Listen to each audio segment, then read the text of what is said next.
Hi, everybody. Welcome to Plus One EXP. I'm Sarah, your real life stepdad and a cult leader here at Plus One. We're a weird little brand that multi classes in tabletop game design, beard and skincare alchemy, and the Bardic College of Content Creation.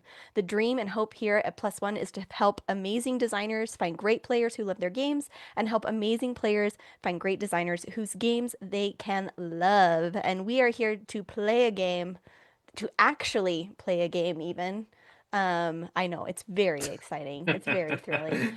We're playing Ambition, which we've got Yanni here who's going to be running us through the game. We've got several players joining me as well, but I'm going to start with Yanni. Would you mind telling us a little bit about your game, just like a quick little elevator pitch? Yeah, awesome. Hi, I'm Yanni. I'm the creator of Ambition. Today, we are playing a little fable called The Unknown. Ambition is a psychological tarot fantasy Taoist tactics tabletop RPG.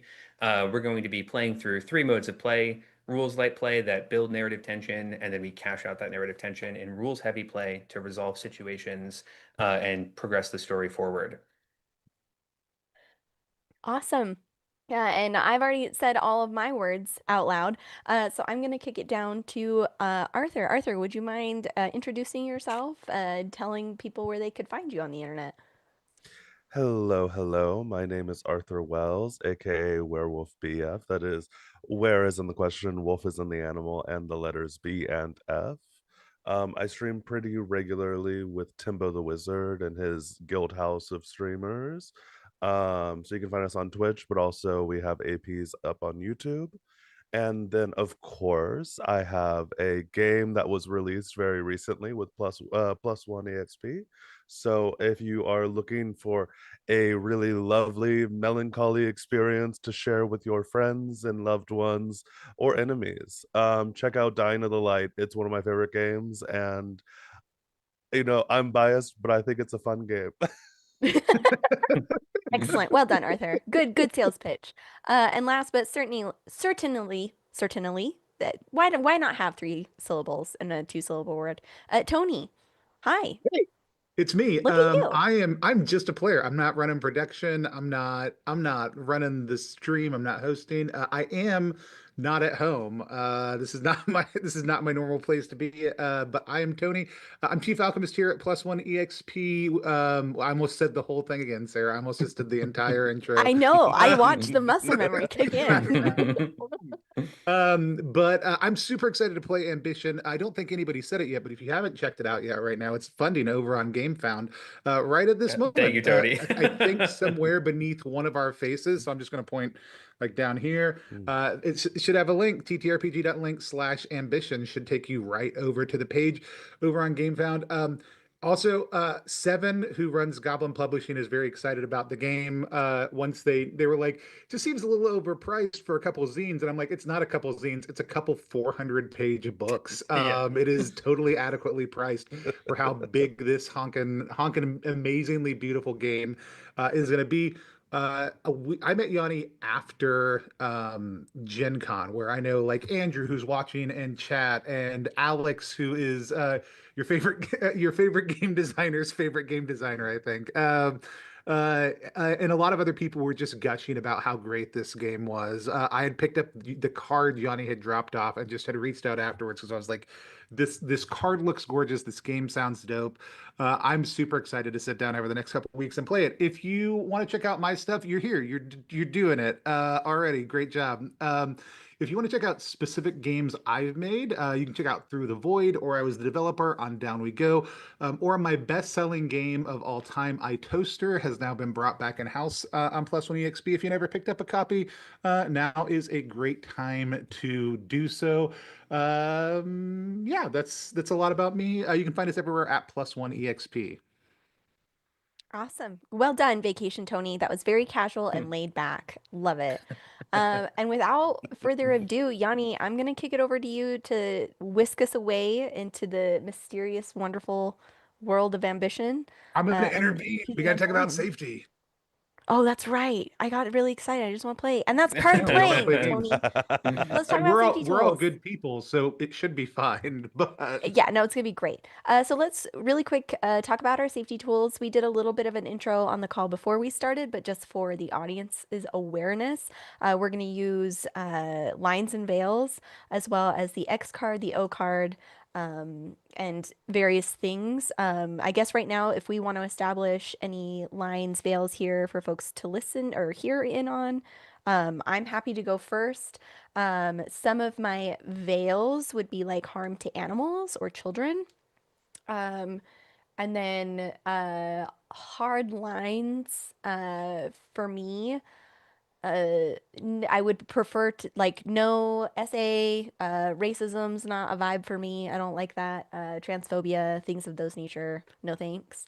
But I think that's it. Is there anything yeah, we want to add?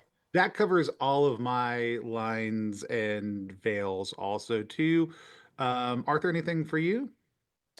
um, I think that is a pretty solid cover. I think like a, adding on to what Sarah said with SA, just like also kind of intimate partner violence in general.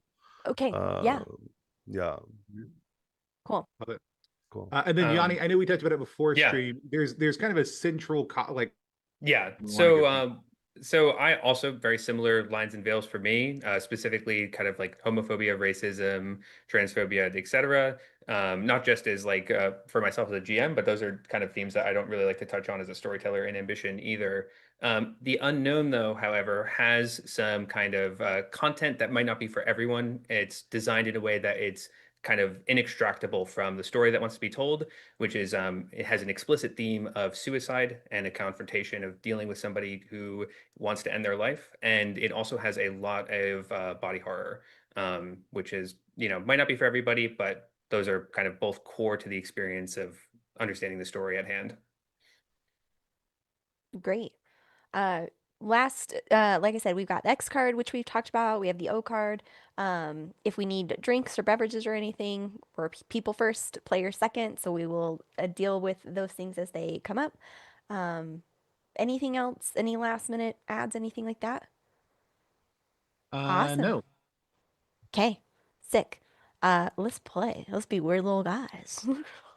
Awesome. So I'm going to start first with just kind of introducing a little bit of how Ambition works. So Ambition is a game that you kind of transfer between three different modes of play. There is a rules light framework called Tales. That's what we're going to be starting our journey in. When you're playing in Tales, you're primarily interacting with the world by just saying what your character's doing, having dialogue with characters that you want to talk to, and then asking your subconscious for kind of what your fixations are, what your perspective is, and what it finds interesting about the scene at hand. Entails also, I, as the river of the game, I'm going to be drawing tarot cards. This is called Changing Fate. Anytime a tarot card is drawn or revealed, you have an opportunity to add your player tarot card to the spread. So if you're playing the witch, you have the witch card, and you can add that card to the spread. The resource is still something I am figuring out in playtesting, but for the sake of this playtest, you guys have two opportunities to change fate, except Atlin, who has three.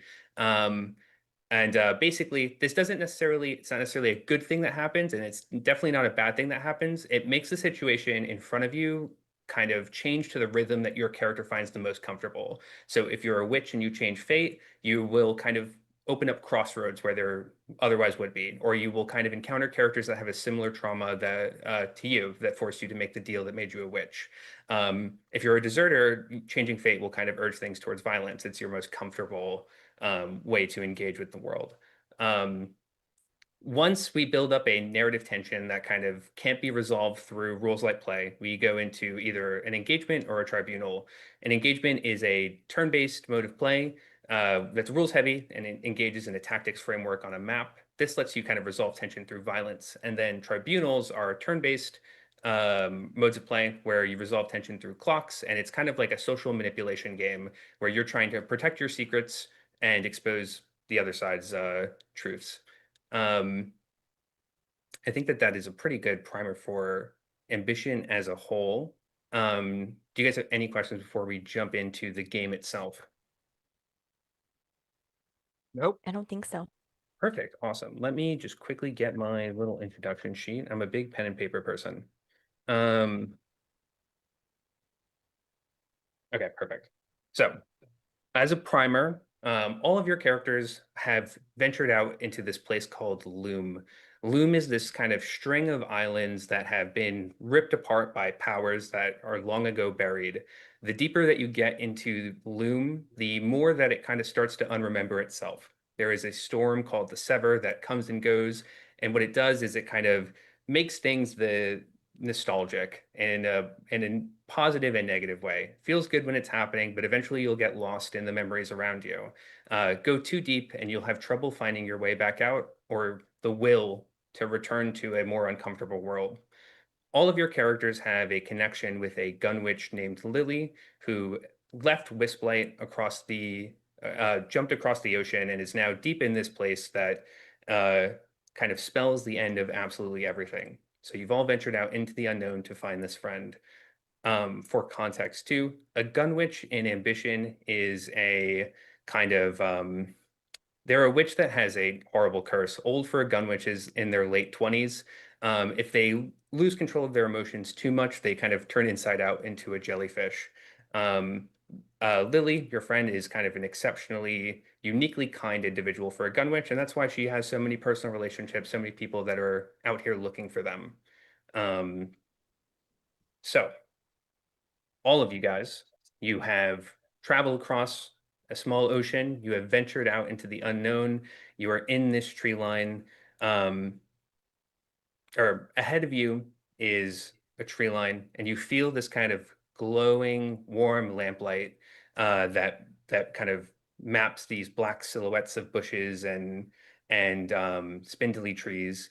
It's the first inviting thing that you all have seen since venturing out into this kind of strange and changing place. And behind you, you hear the Sever storm around you, kind of like a dusty rainfall. Um, a warm wind and a warm light kind of beckon you forward. Um, you all start at the top of this map where the unknown title is, and you're all going to make a trigger check for me. A trigger check is a d20 roll, and it's going to add your trigger voice modifier, and you're going to pick one of those voices in that little trigger voice box.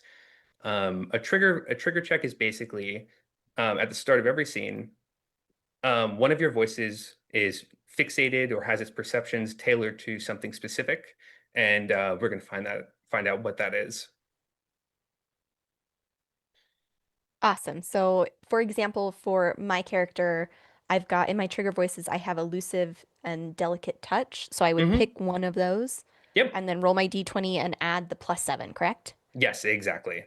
And Okay. then when rolling voices in ambition, it's not a degree of success or failure. The lower you roll on a voice, the quieter it is. The higher you roll on a voice, the more compulsive or intrusive it is. There is a sweet spot where it will be very helpful, but going over that sweet spot kind of makes the voice a little detrimental. I got a 9 and I want to use the delicate touch Okay, trigger. sounds good. Second. So, because I am playing an investigator, I actually, Hmm. or I, is that what it is? Or Yeah, no, investigator. Mhm, mhm. yeah, I'm gonna get to roll twice. Or High Priestess Intuition, I have advantage on start of scene triggers. Yep. So that is a 17 plus my bonus of 7 for 24. Okay, nearly perfect. And then what voice you want to use for that 24? I think I'm gonna begin with deduction. Okay, perfect. Ooh. I'm Feels Googling good. every We're new single one on of the scene, my triggers. If you want, you can ask me to and I'll give you kind of the short and skinny on what your voice does as well. No, I think I know which one I want to do, but I am also going to let you say it too Mhm. because I don't remember how it's pronounced. It's the one in Greek, but it's the one that Okay. means Yeah. hospitality. And Uh I rolled a 16 also. Philoxenia. Um second 16. Alrighty. Um I like to start usually lowest to highest with trigger rolls. So the first trigger check that's going to make itself known is Ido's Delicate Touch. Delicate Touch is a voice that urges you to see things with your hands. It's something that just likes to get your hands on something, explore its tactile nature. It loves intricate little things. It loves magic items, some things that vibrate with potential.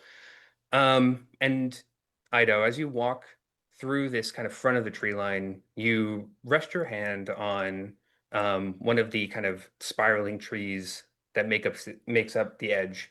Um, and it immediately triggers something. Your hand kind of sinks in just a little bit, just too much. It's a little too soft to be bark, but feels like it has that same rough texture. And uh, it's strange in a way that makes you want to kind of grab a branch and feel it more. Um, for Panos, your Felixenia. Um, Panos, you've been in Loom for almost your entire life, and you have kind of been a home for all of the wayward lost, especially those that find themselves at the precipice of the unknown. And ahead of you, your Felixenia finds that same warm hospitality that you feel inside of your soul. The warm lamplight, it's very, very uncommon deep in the woods like this. And um, you felt like you've been as gracious of a host as you can be for wayward travelers. It's time for you to be as gracious of a guest as you can be. You don't get many opportunities to do so. Um, and then Etlin, your deduction check. Um, Deduction's going to say you're here for a reason. All right. You're not going to let Lily run away in the way that she did, venture out into these dangerous places without at least giving it your best to bring her back. You're focused. Is there anything that you can put together from the scene in front of you? Um, and at this distance, let me think real quick.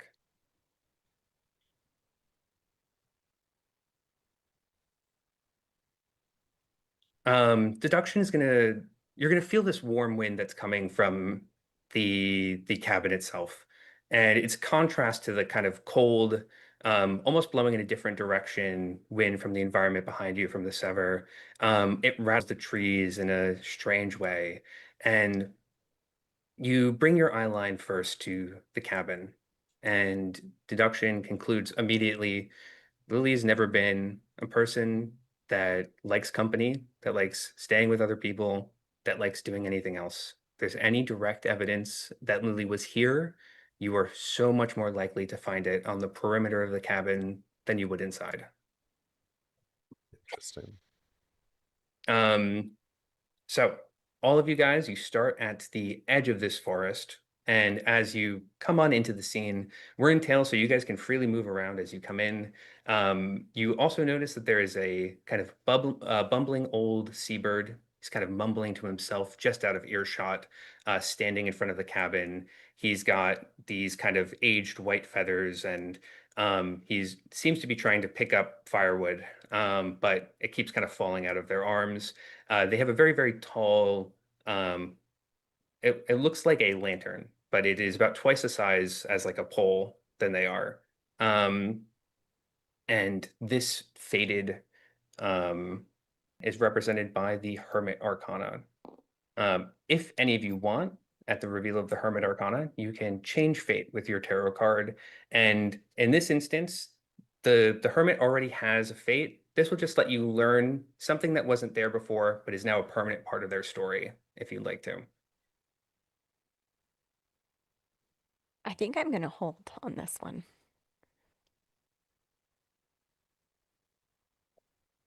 Um, so this is a chance to pick one of our altering fate elements, correct? Is that what we're Yeah, doing? basically, you get to take your tarot card and like in this instance, since the card is like a static card, it's not a drawn card. There's a story that's already happening, but you will kind of create a new story that rhymes with your character on top of that. So you will apparate additional context on this person. That's 100% true. Yeah, I love that. So I do want to go ahead and do that just so we can see it really quickly. So I pick one of the four bolded terms, right? For I this think you one, you're just gonna play your witch card. So this one oh has to just do with play my yeah. witch card. Mm-hmm. Okay. Give me 1 second. Gotta find my table for it on my sheet, and then we will be all set. So ahead of you is the Hermit, a lonesome card, someone that is kind of on their own, neither good nor bad by themselves, but a faithful guide for those that are lost. You play the Witch card and you add it to their spread to see if their story makes sense to how you have experienced the world as a witch, and it does. For this Hermit to have gotten here, for them to be in this fated position, they a long time ago made a deal with a devil, just like yourself.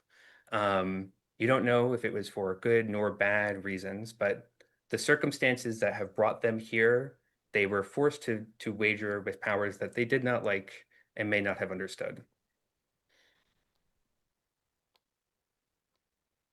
I did it. Um yeah, that's I guess I did. Yeah, so is that and Yeah. that is just adding like it is anytime somebody makes that choice, it's like, hey, we're gonna look at these two cards next to each other, create a spread, and that's gonna tell us a little bit more about the story. Is that right? Yes. So when you play like a Fable and Ambition, so when you play one of the pre-gens, you'll have all of your divination tables kind of there for you. So every table that draws a card or has like an introduction for one of these fixed cards, there's ways that that meaning is altered by any of the player archetypes. Cool. So like for instance, if we had Oxy here and she used her deserter card, this hermit wouldn't have made a deal with a devil to get here, but he would have had to turn his back on his people to make it here. Okay. Excellent. So we're making narrative choices by choosing who has the kind of resonance that we're Yeah, looking at. exactly. Yeah. And it's something that helps you understand the situation and interface with it better as a witch.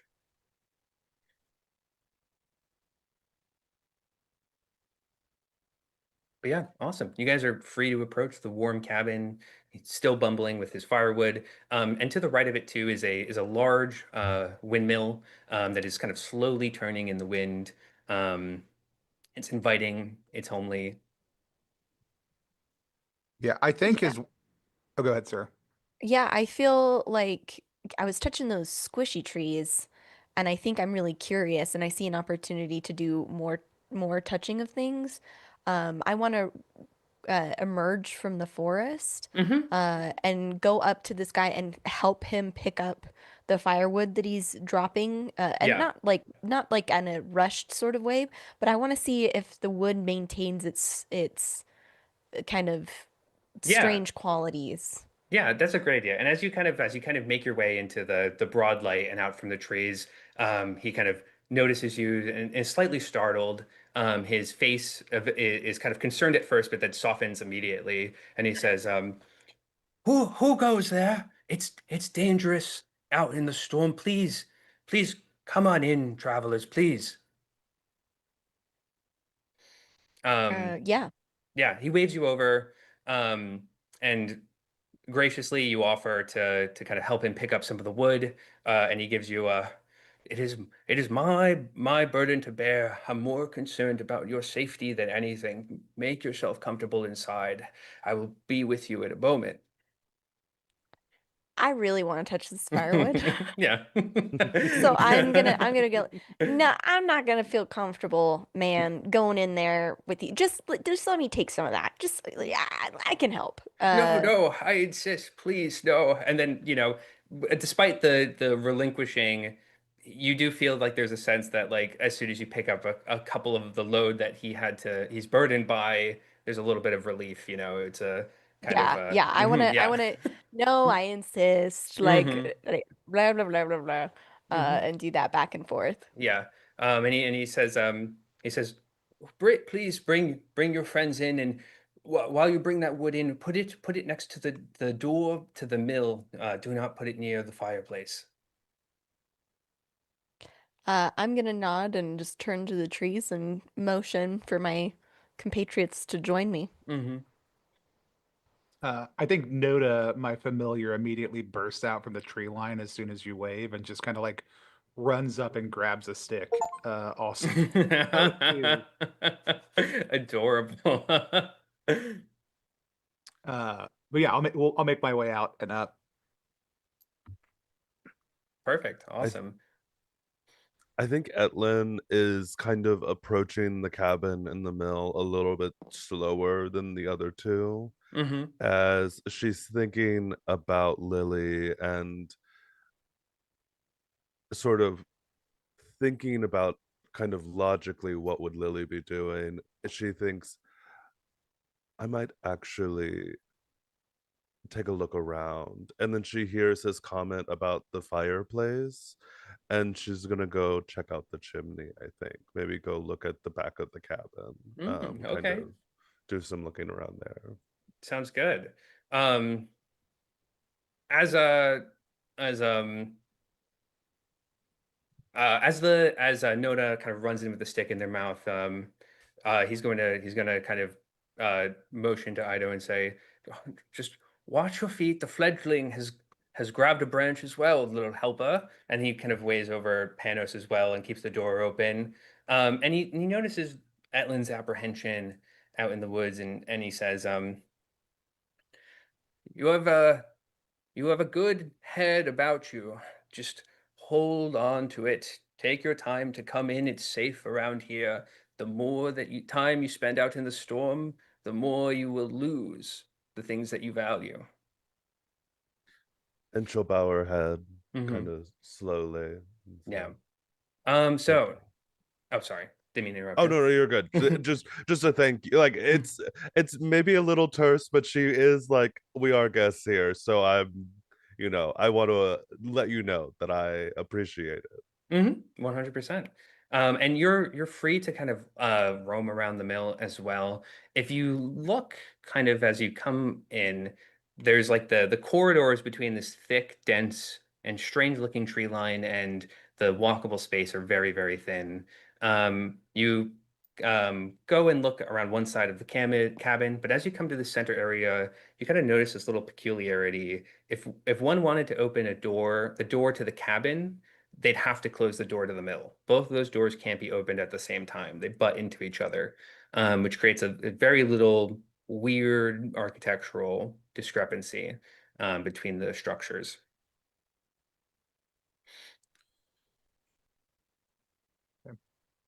Um, Part of what he said about just kind of being out in the storm is, I don't know if this is something, but like, is it possible there was more room that has since been kind of erased by the storm? Oh. That's a really good question. If you want, you can ask one of your voices what they think about that. There's you'll get a bunch of different answers depending on what voice you ask. If you ask Grimoire, for instance, you will get information from stuff that you would already know. But if you wanted to do something weird or wild, conceptualization might give you a strange answer. Derealization might also give you a strange answer, or unknowing. These are like things that's like, okay, maybe I'm working with material that is outside the bounds of stuff that I'm normally used to. Totally. I think I think derealization feels good. I have a +1 on that. I'd love to try. Yeah, for sure.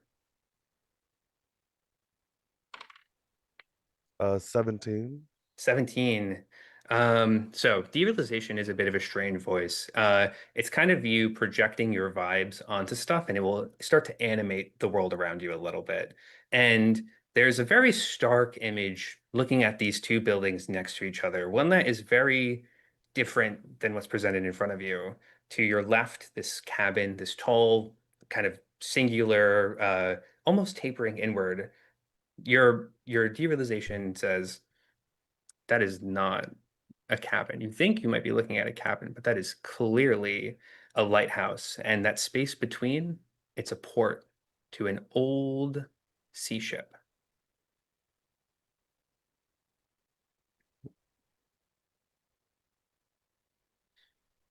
Um, and it triggers this kind of evocative feeling in you as you look at those the billowing windmill, the cloth-like wings of it kind of do look like they billow like a sail would. Um, And if you want, you're more than welcome to add um, the mill to your evidence board, and you can fill it in two sections of a four-section clock. Absolutely. And I think she kind of starts chewing on that, and we'll probably go head inside to meet the others. Sounds good. Um, the old bird is patiently waiting for you at the door, kind of half-handed with some firewood. And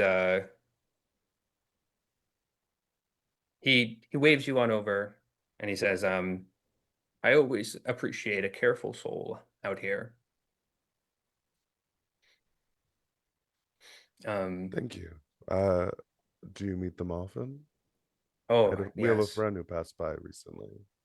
many, many, many, many find their ways out here, more lost than they ever know, really. And the the worst part about it is, the people that you meet the first time are not the same people that you meet the second time.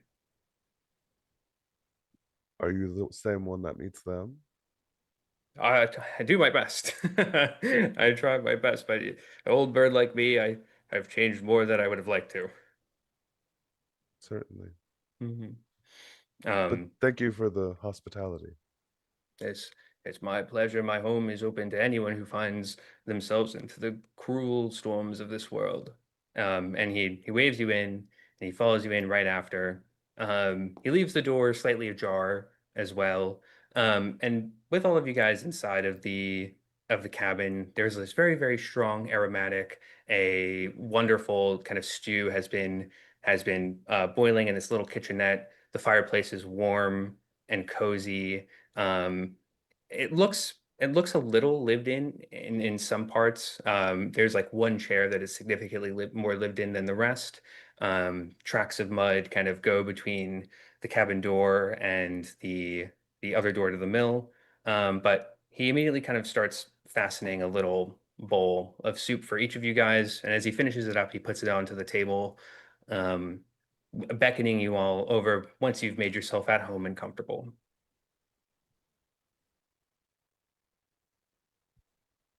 Um, can I look at them with my witch sight while we're sitting here? Yeah, of course, 100%. I'm going to use my right eye, Okay. um, which, just so everybody who's out watching knows, reveals the innate disposition of my target. If I use this action again without switching targets, my target is triggered and I can listen in. I am deafened to all other noise until the end of my next turn, and I can only use this action once per target per scene. hmm so as the your pact maker, the Arcana of the Crossroads covers your eye, you reveal the bird in front of you is innate disposition. They have a psyche disposition. And if you'd like to use Witch Sight again, you can force a trigger check from them. I am not going to right at this moment, hmm but I may again. And just so I know that, so tell us a little bit about psyche and what that might mean. So basically, psyche characters, they tend to like getting their information from the world through people. They really prefer conversations. They understand things better when there's people involved. And their voices are kind of a combination between understanding people, understanding themselves as a person, understanding their personal place in the world, and how to kind of like manipulate comfort or use that understanding to work well with people.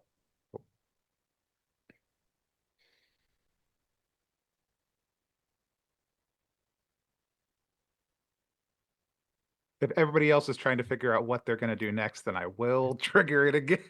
Yeah, for Again. sure. Awesome. Give me 1 second.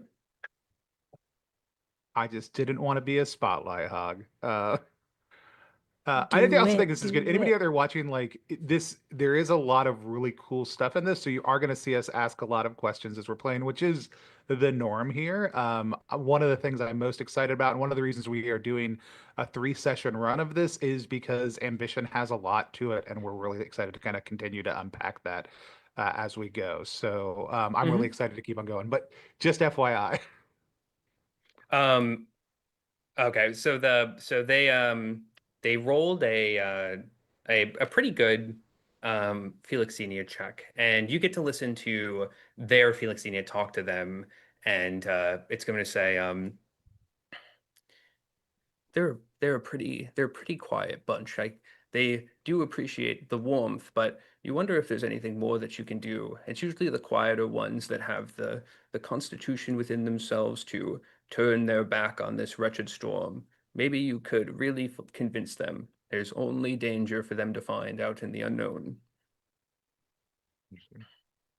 Um, Yeah, I think for Panos, like there's a immediate realization of like I think the similarity and this striking difference of like this is me if I stayed in one spot. Like Hmm. this is somebody who I have a lot of affinity with and is incredibly alike me, except for that I go out into the world to do things, and they stay at home and hope the world comes to them. Hmm. Um, I think I'm just going to take a minute to kind of take that in. Not, I think being very unwilling to immediately push on a host, about what we have, how we feel differently about the world, and look for other opportunities to look at how we feel things similarly for a little bit. Yeah, for sure. And as you kind of are patiently taking that information, he's just putting some soup together, and he's beckoning you all over.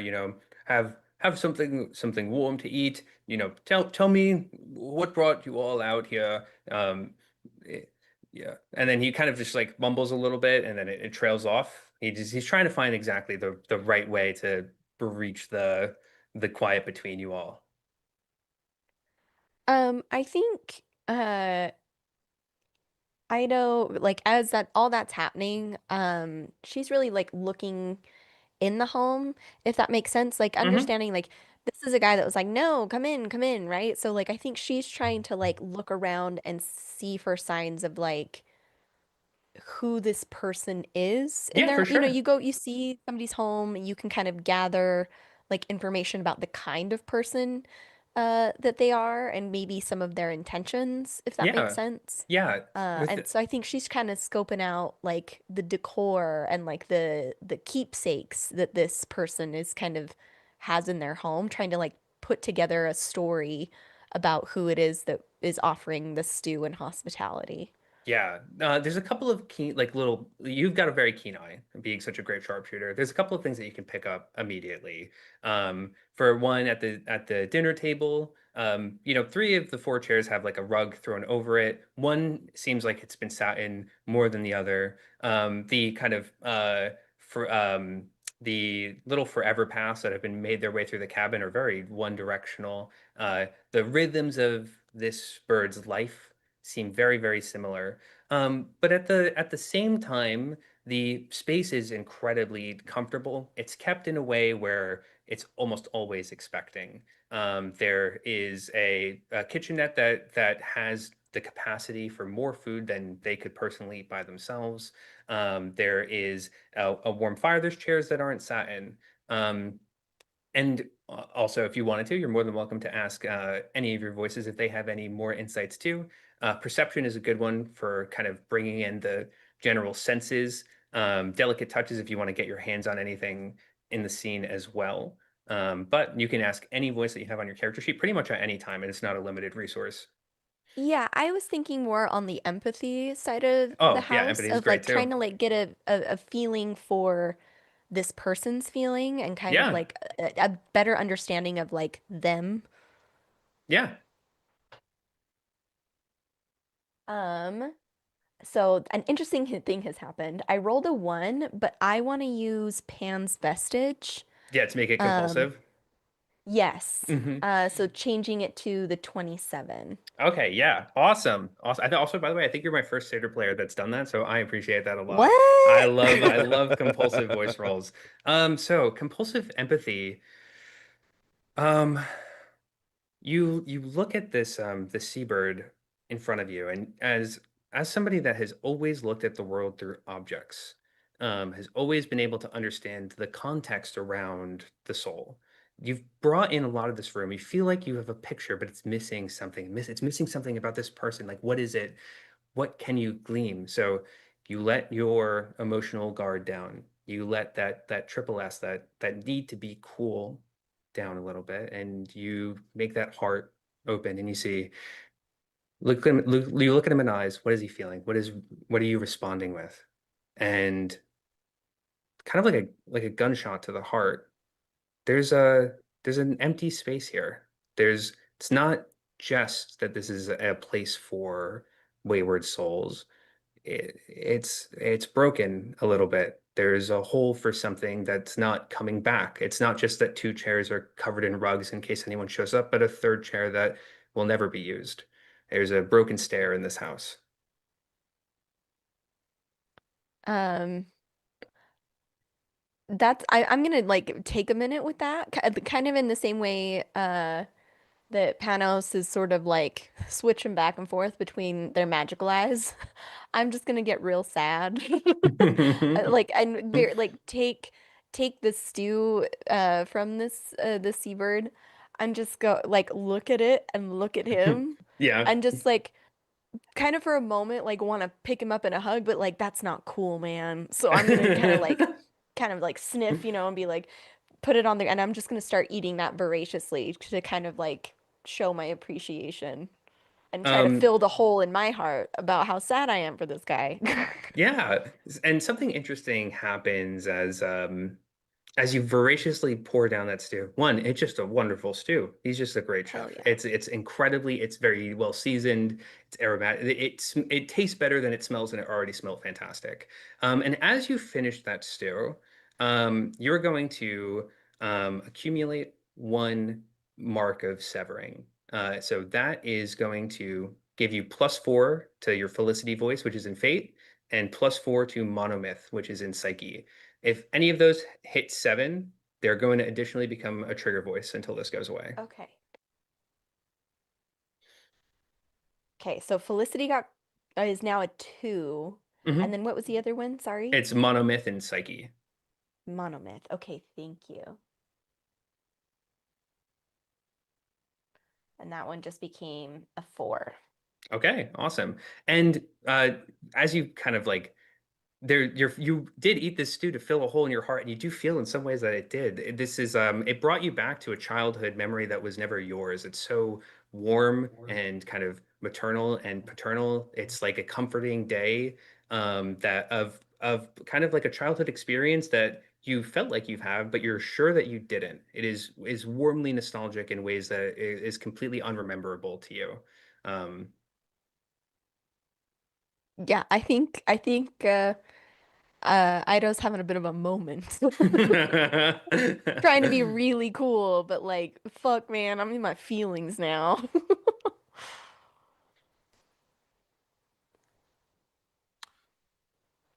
I'm gonna also tell him that his stew's delicious. Thank you. So it's a it's a bit of a, a recipe perfected in cooking itself has become a bit of a lonely effort, and I'm very glad that you enjoyed it. Ido's just like 100% like tearing up listening to this man and Mhm. being like, yeah, man, it's like really good.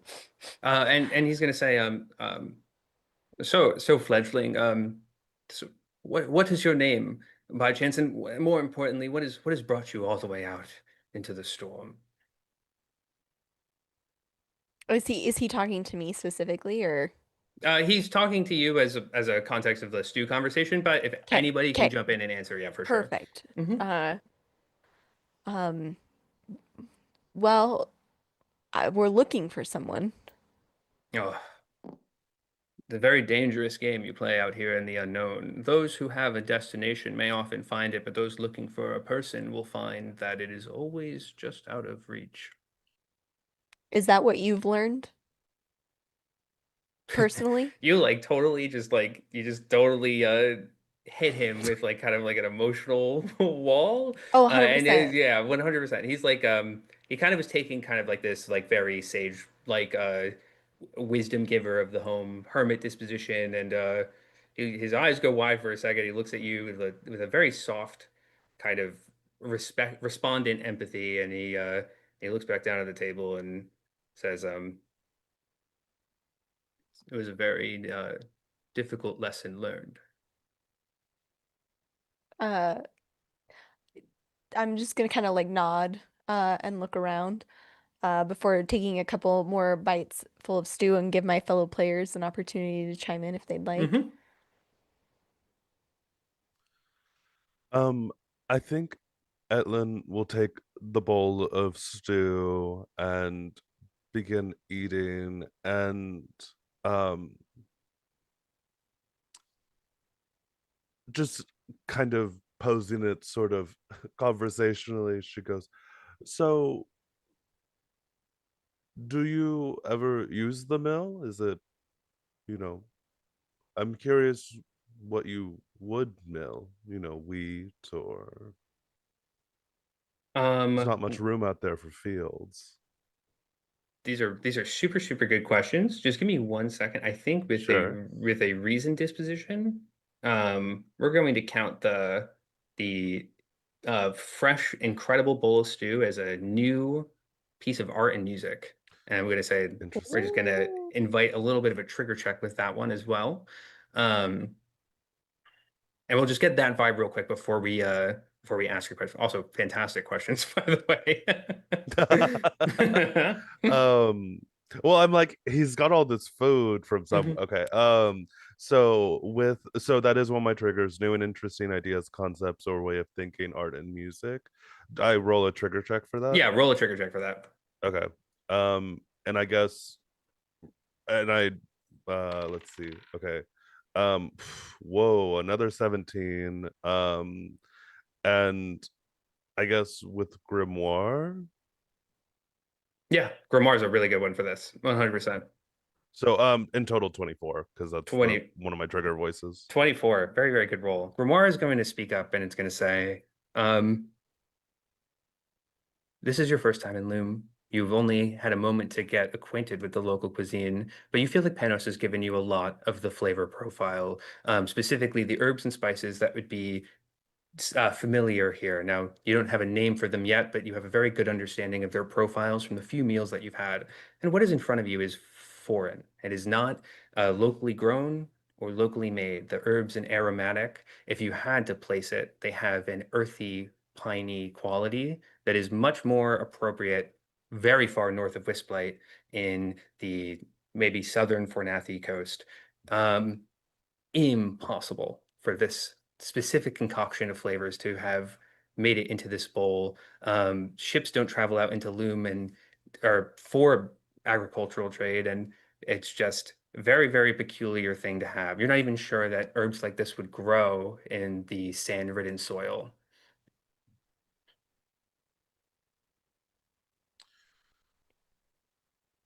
This stew is incredible. You said you've been working on the recipe.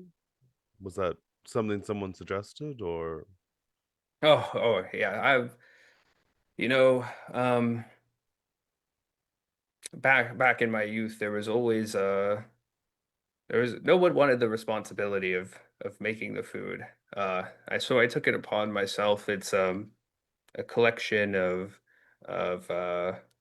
it's a cooking technique that I've perfected over how many years has it been? And he kind of just like looks off, thinking very deeply about how long it really has been. and it's incredible you're still able to work on it considering the locale. Oh, as the unkindness of out here may be.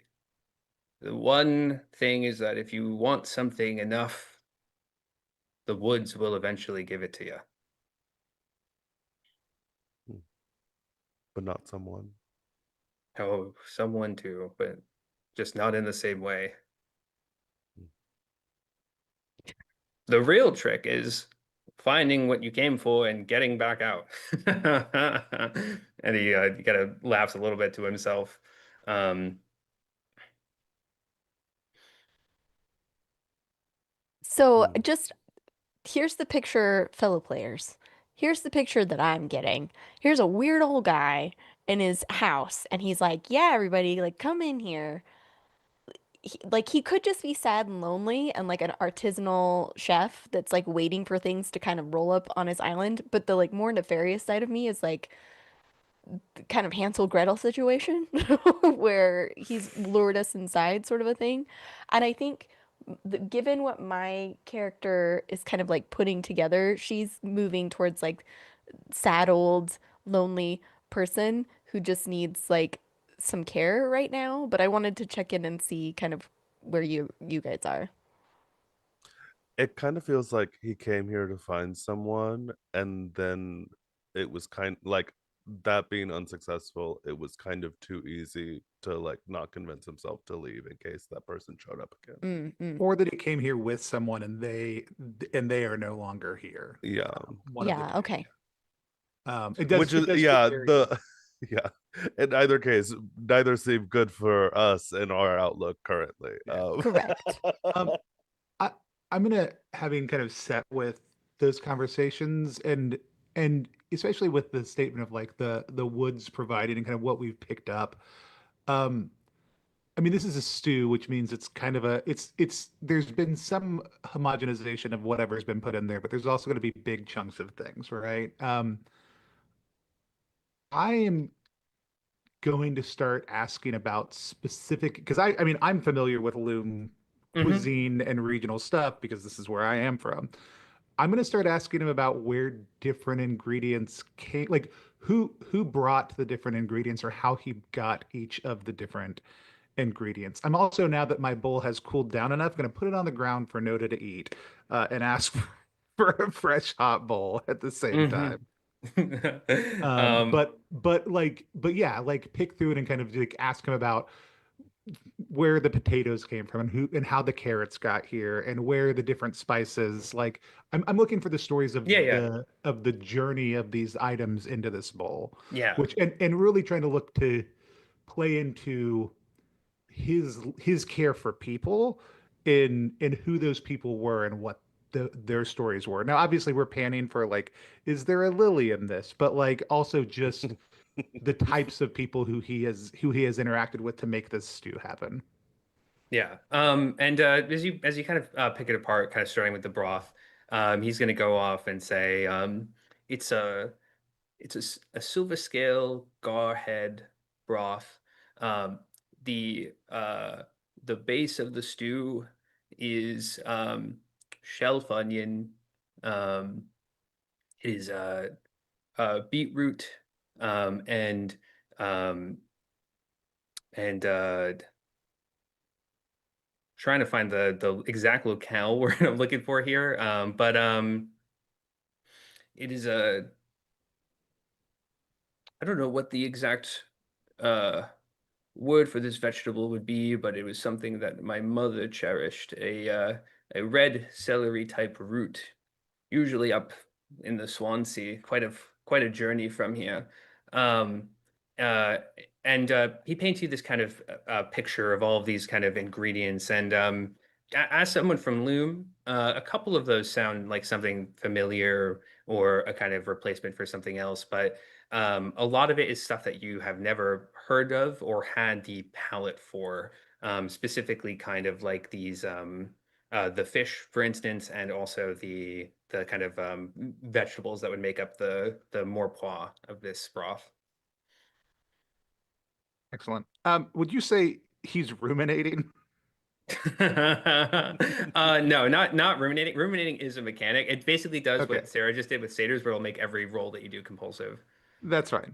Hmm. Uh, it does sound like he's ruminating, but he is not mechanically Hmm. ruminating. He's not capital R ruminating. Hmm.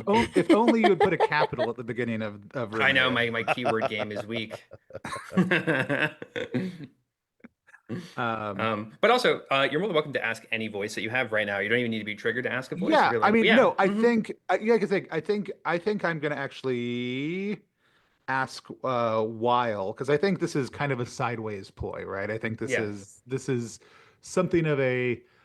I am genuinely interested in this, but I'm 100% trying to suss out who has been here recently as part of that. I think also too. So roll.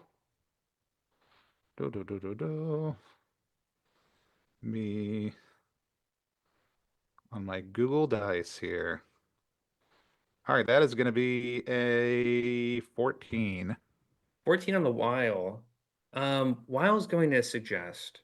So Weil is a voice that is basically you want to kind of secretly and inconspicuously plant ideas in people's head.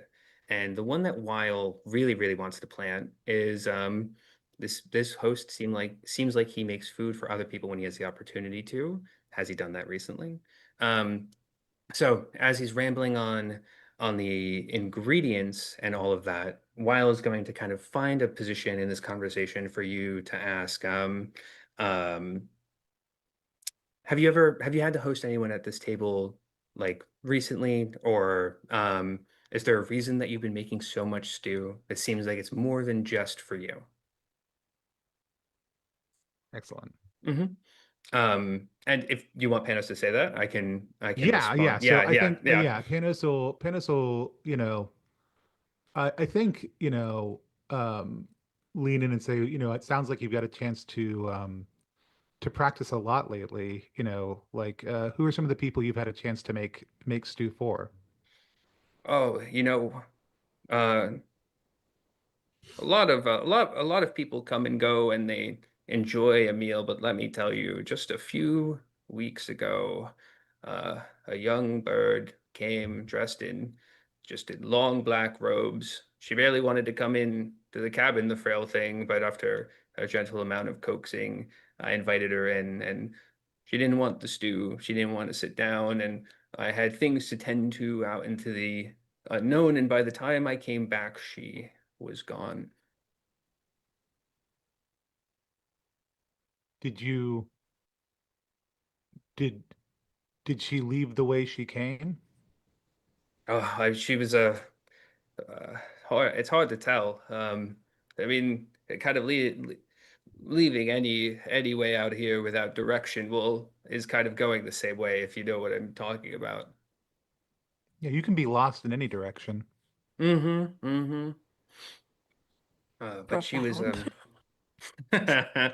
um, but she was a stubborn thing, not unkind, just stubborn.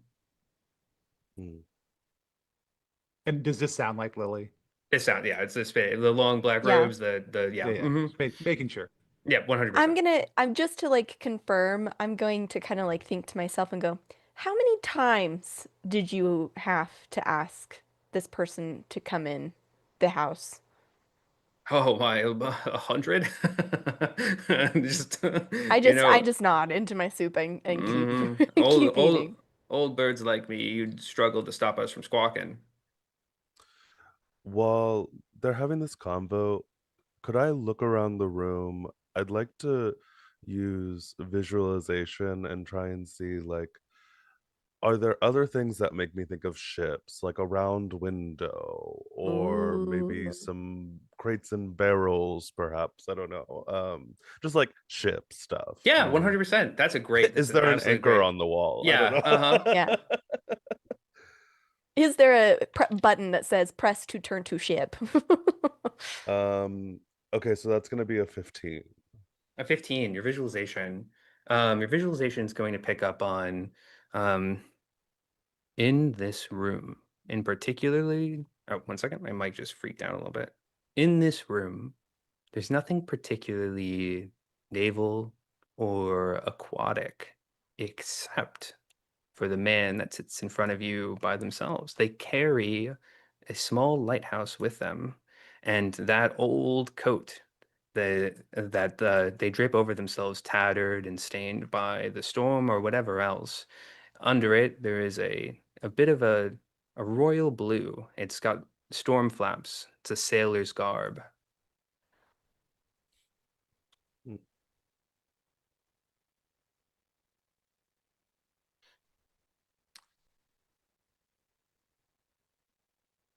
Would that count towards my mill information, possibly? Yeah, I would say also the previous little him alluding to uh the Lily kind of passing through here. I would say that gives you like three-quarters of a clock that's like was Lily in this area, and then Okay. This one, I would say, yeah, you're probably about one connection point away from kind of putting this whole little context piece together for the mill. Okay. Hmm. Um, I think Ido's finished her stew. And again, I think in similar to the way that I was when I kind of just walked up and just started picking up the firewood and stuff, I Hmm. do think I want to walk around and start interacting with like the things in the home, if that makes sense. Like instead of just like leaving my bowl, I want to take it to like the sink to Yeah, start for cleaning sure. it or examining like his Yeah, just start to interact with the home itself. yeah, for And I sure. think I'm doing that in with the intention of one gauging his reaction and kind of trying to show care for this person that like I feel sad for, Hmm. uh, but also just to kind of see what the home feels like. Um, Yeah. because like I can Um, see it and but it's different when you interact with it, you know? Yeah, I agree. If you want to, roll a delicate touch check for me, just because we're seeing with our hands a little bit, and that voice Okay. I think wants to pick up on all of that cool stuff. And I will say, as you walk over to the kitchenette, and you look in this area, it's got like a butcher's block, like two knives, one for fish and one for everything else, pretty much.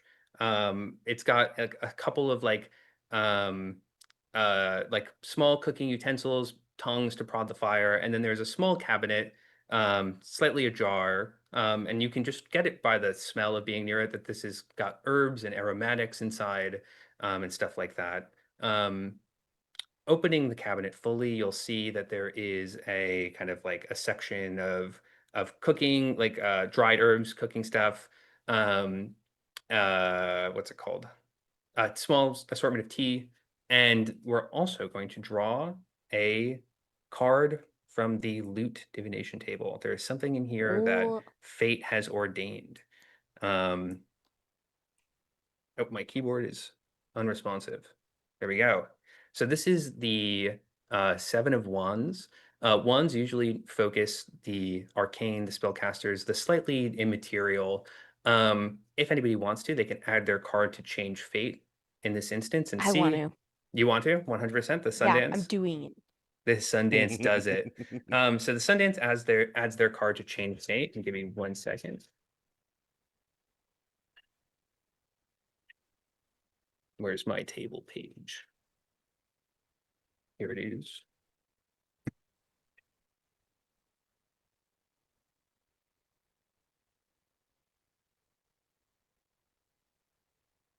So the first thing that you find is in this drawer, kind of, strangely jutted in, there is a rusted lantern, not the same one that Enoch carries, but like a hand oil lantern. Its wick is full. It has a flask of lantern oil with it. You can use this to light any dark area um, about 3 times before you burn through the clean wick. With your Arcana as well, playing the Sundance Arcana, um, you additionally find two strange little coins. Give me 1 second. Let me find exactly what this is. In here as well, buried under this lantern, are two things that they don't look like they're really supposed to be here. Coins that have a silver mercury-like shimmer. Um, and because you brought this in with fate, you kind of feel a story in them. These coins were a gift once. They were given to uh, a Sundance just like yourself, looking for a gun witch just like the one you're looking for by a a Stygian imp of great power named Blood like Mercury. Um, these coins will always land on heads, and they will do something absolutely crazy if you use them with glitter as gold. Yeah, 100%. I want to. Oh, I feel bad stealing from the sad old man. Um, but I think, yeah, I think I want to take them coins. Yeah, you grab those coins. You have two mercurial coins and this lantern as well if you choose to keep it. Awesome. hmm Um, and then what did you get on that delicate touch roll too? Oh, I got a 20. What was it? It was 19 plus 7, so 26. 26. Okay, so we're slightly in the compulsive area, or we're in the compulsive zone for rolling voice checks. And the delicate touch is just, you know, you had your hands on the wood. You wanted to touch that wood. Ahead of you is, you mean you're we're feeling around the drawers. You found two cool coins. They feel awesome in your hand, actually. They have a weight, they always seem balanced, they always land heads. You could fidget with these literally forever if you wanted to. But ahead of that, more importantly, is more wood to touch. And uh, if you would go up to the wood in front of you next to the fireplace, disappointingly, as you see this with your hands, it does not feel like that same kind of wood that you brought in. That's very peculiar. You really, really want to go touch the wood that you brought in again and see what is going on with that strange stuff. Yeah. hmm Um, I think kind of with that taken care of, I'm gonna turn and kind of following that very like kind of compulsive and like earnest feeling. I'm just going to look at the man and say, "What's the deal with the wood here, man?" Oh, the silverwood out in the storms, what happens is that the depending on who is around at the time, it will keep changing. It will keep changing and keep changing and keep changing and keep changing. And then eventually when it's changed enough, it becomes a beautiful little, and he pauses, like complete stop. I'm gonna say Panos, you're triggered at this sudden burst of emotion real quick. Um, Love it. roll your trigger voice, and then the scene will continue. Um, I'm gonna use derealization for my hmm trigger voice because that feels good right now. And why won't it roll? Oh, it's because I got rid of the die. There we go. That's gonna be a 19.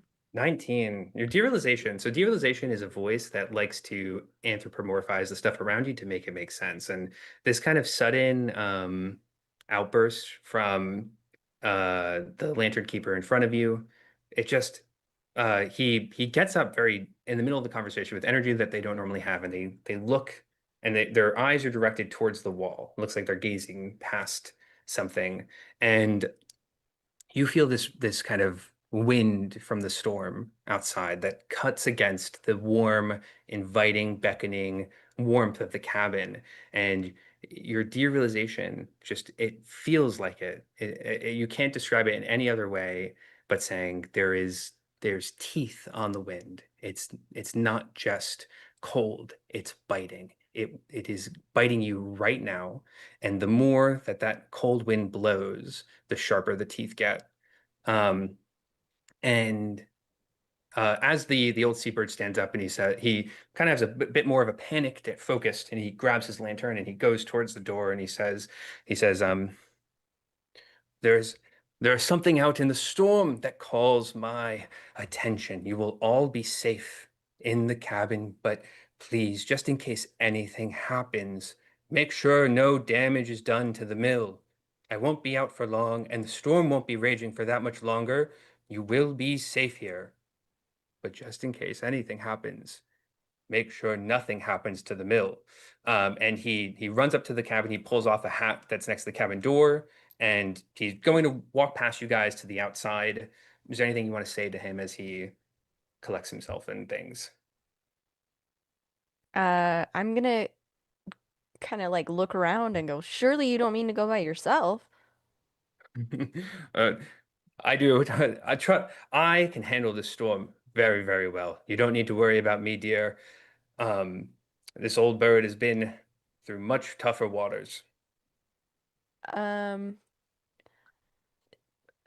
yeah, she's kind of like struggling again to like balance like her like cool indifference, but like hmm genuine concern for this person.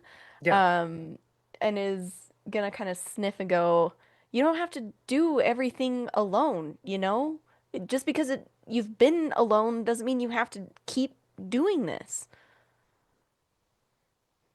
Let me think about that for 1 second. That's a very interesting. This is I've never had someone say anything like that to him before. I just got to take a second to Sarah, consider how he feels You're about Sarah, it. good. You're first good. You're time He good. of says, great. Sarah, push the narrative as much as she can, yeah. Frank. Can you make a okay? Can you make a kinesthetics check for me as well while you say this? Oh, that's an agility Yes. voice. Yeah. That is a 17. 17. So kinesthetics is just going to notice something from this motion that kind of helps contextualize a little bit this emotional distance between you that you are very, very quickly resolving. And that is the way that this bird grabs their hat and specifically the way that they hold their lantern. Whatever kind of like bumbling, uncoordinatedness they carried themselves with, when there is this kind of purpose within them, they have this almost unshakable authority and composition of a soldier. The way that they hold on to their lantern is that of the most composed, confident, and competent Lionheart. And the way that they wear their war coat is that of almost banner-like. It's easy to get inspired by just the difference between how they were carrying themselves when they introduced themselves and now. And they say, this is such a difficult little narrative moment because it's very, very good. They say, uh,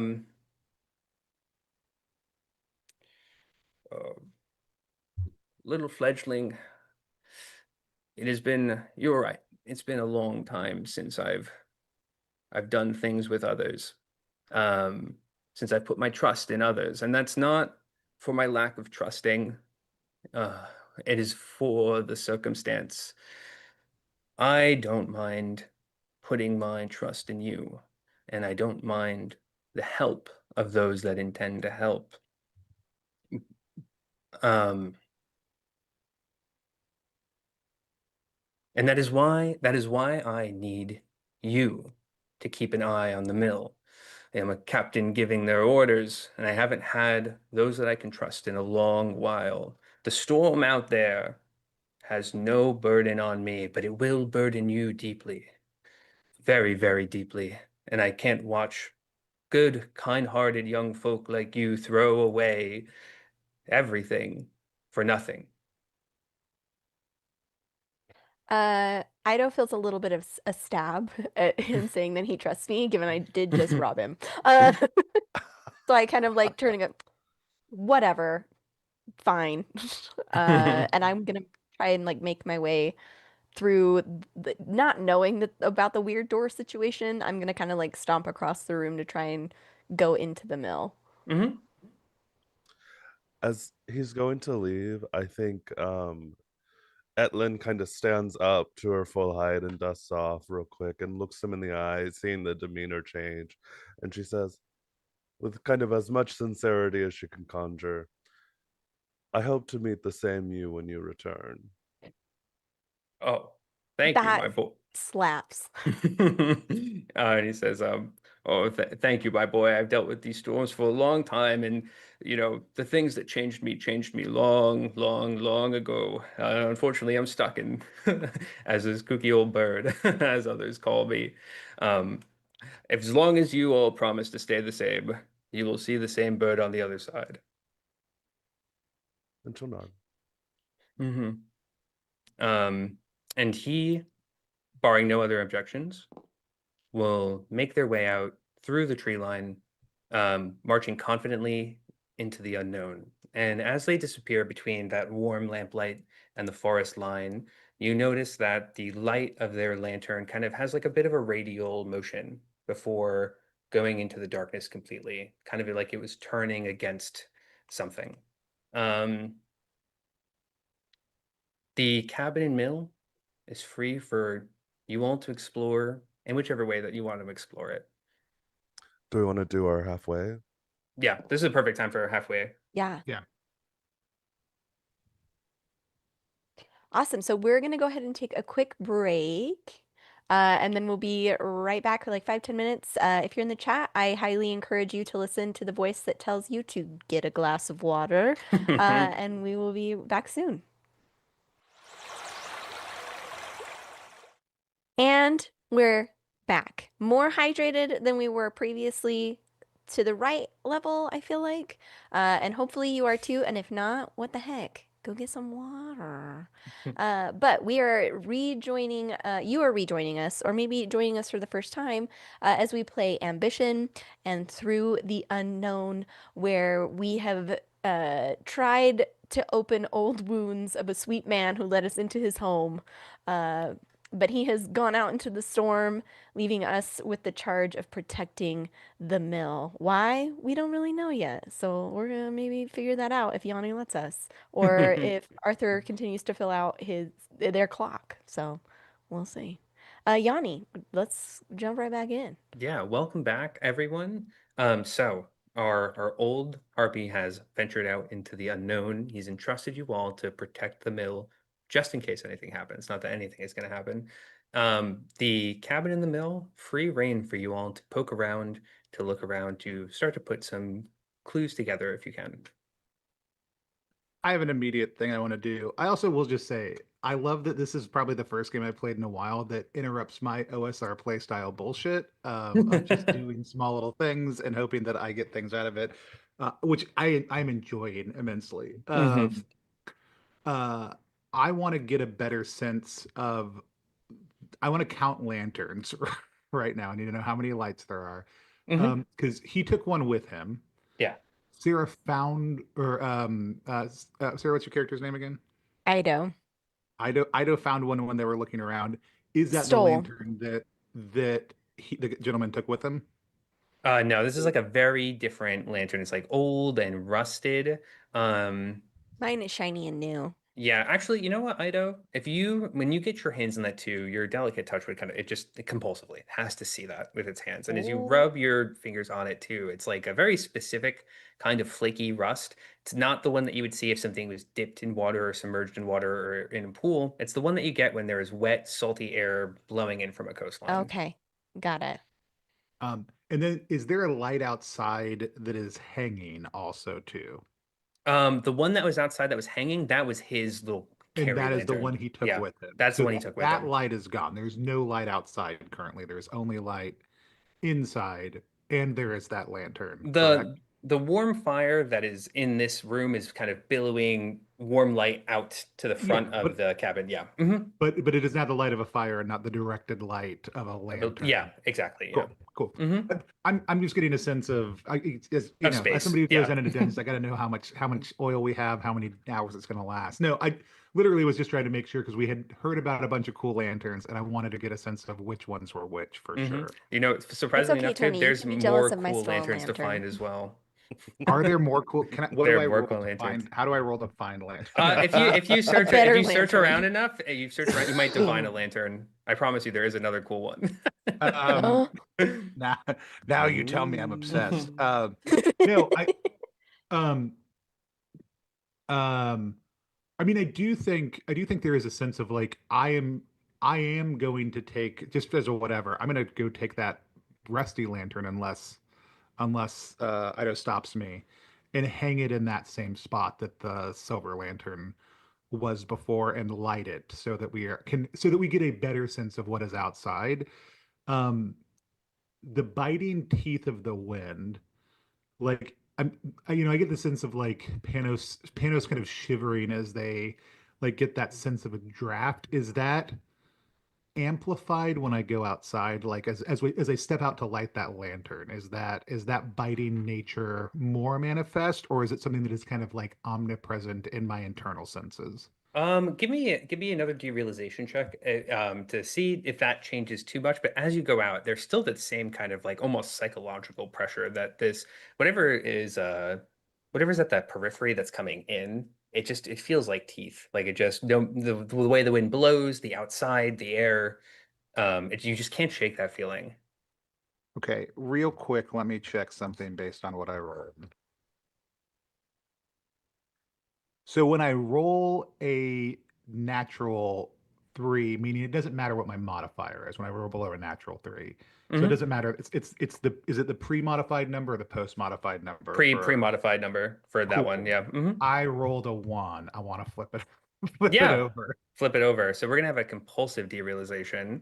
Um, derealization is a very silly voice when it's compulsive.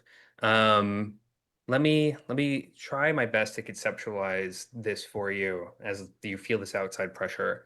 Um, you're outside. You've put up this new lantern and you can't shake the feeling of that teeth on the wind. And your mind starts to map silhouettes onto the shadows around you. The core, the trees in front of you, their cores are deep black, the edges collecting just a vague amount of light from the lantern that you put up. And the centers just there's this quality, a maw-like quality. The leaves that surround them are teeth-like. And the deeper and darker that you go, they kind of break up the silhouette of the skyline. Uh, and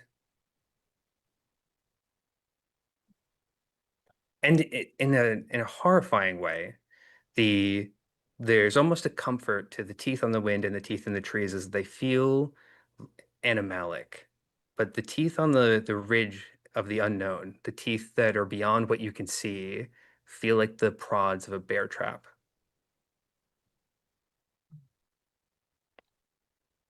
So some of the teeth that are nearer feel like the danger of like of an unknown animal in the woods, which is Yeah, a normal danger. The other ones further out feel like a trap. yeah. Specifically a bear trap. Yeah. Specifically a bear trap. Okay. Do those, given the one that has kind of that animalistic nature and the other one is a bear trap, do they feel at odds with each other? They it feels like these teeth like to bite together. Okay, cool. I love that and go back inside. There's no teeth on the inside. There's no teeth on the inside. This warm presence is very noticeably absent of teeth. Quick question. On the map in the cabin, are those Yeah. lines, are they to indicate stairs Yeah, there's or stairs. They go up into like a kind of an attic like okay. room. Hmm. Sarah, I same think brain. I was just about to ask that question. I was like, where do those go? I think the first mystery that Ida would try to solve though is like the mill and seeing there's a door, watching Panos like go outside and come back inside. I think Ida would try to like go through the side door. Um, I'm assuming I can't open it because it's gonna hit the mill next door, correct? So if you go out the side door, you can open that door fully. It's just that if you want to go into the mill, you have to close the door behind you to open the door in front of you. Okay, gotcha. Okay. Yeah. Um, yeah, I think I want to make my way into the mill. Okay. Arthur, Um, are you going in the mill? You going Going upstairs? Hell upstairs. yeah, I knew you would. um, As soon as this guy leaves, she's been eyeing those stairs this yeah. entire time. As you go upstairs, the attic it's not less comfortable. It's just much darker. The air is staler. Um, you notice that it's a very empty room, and there is a kind of bed at the wall all the way across. There is kind of sconces on the wall that are unlit, and there is a bedside table. It's definitely much harder to see up here. This is kind of a place that you have to kind of fumble around with your hands more than your eyes. Um, but it's kind of empty. It's lonely. It's not necessarily ominous though. Bed, bedside table, wardrobe. Could Nope. I? Hmm? Oh, sorry, you cut out just a little bit for me. Can you say that one more time? So you said there was a bed, a bedside table, Yeah, and is there? Sorry, is there something else in the room? just like unlit sconces on the wall. Okay. Um. Hmm. Could I think she would head back downstairs and see if she could find some kindling to make a little torch to bring, like she wants to go light something upstairs. Oh, don't So worry. she's Etlin with her pack of cigarettes, you've got a matchbook on you, 100%. perfect, perfect, Yeah. perfect. Um yeah, she would strike a match. hmm And is there like a lamp up here or something? You said there were sconces. I could Yeah, maybe go sconces. light a Yeah. sconce. And when you get up to one of the sconces to light it, you notice that the wick on the sconce, like the whatever this candle is, they're completely white. And the candles are unburned. There's no wax drippings. They just haven't been lit. A room that someone's not staying. Maybe there's a room in the mill. Um, but yeah, I think she'll light the candles. Does hmm that illuminate anything else in the room? I don't know, like a blood Yeah, splatter or you notice that there's a couple of like small windows that are kind of near the top where the slats are, and there's also a kind of tall, thin wardrobe that is like the same color as the wall. That would be very difficult to notice if there was no light upstairs. Well, yeah, I'm gonna go open it. hmm when you open the wardrobe, you find a much cleaner pair of it seems like the same outfit that the old bird was wearing. It's got this kind of deeply royal indigo color instead of this like dusty gray, and it's not as tattered. Um, and Mm. also, we're going to draw another loot divination. Hell yeah. One second. What does fate bring us this time? Oh, the Queen of it's swords. Okay. We almost got the other lantern. Incredible. Does anybody want to change fate on this card? I will do it this time. Oh, Yeah. yes, my favorite. Okay, so when you change fate as an investigator, you are presented a choice. Alongside the loot in front of you, you can decide if you want to find evidence that pertains to the hermit or the tower, the gunwitch or the seabird.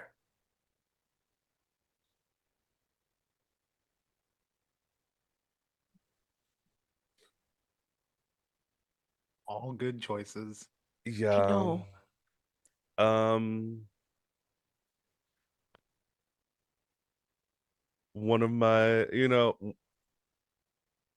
like, okay, big mystery right now is finding Lily. I would like to have or something that deals with the tower. Okay, perfect. Let me pull up my table real quick, and I will get both of those for you in a second.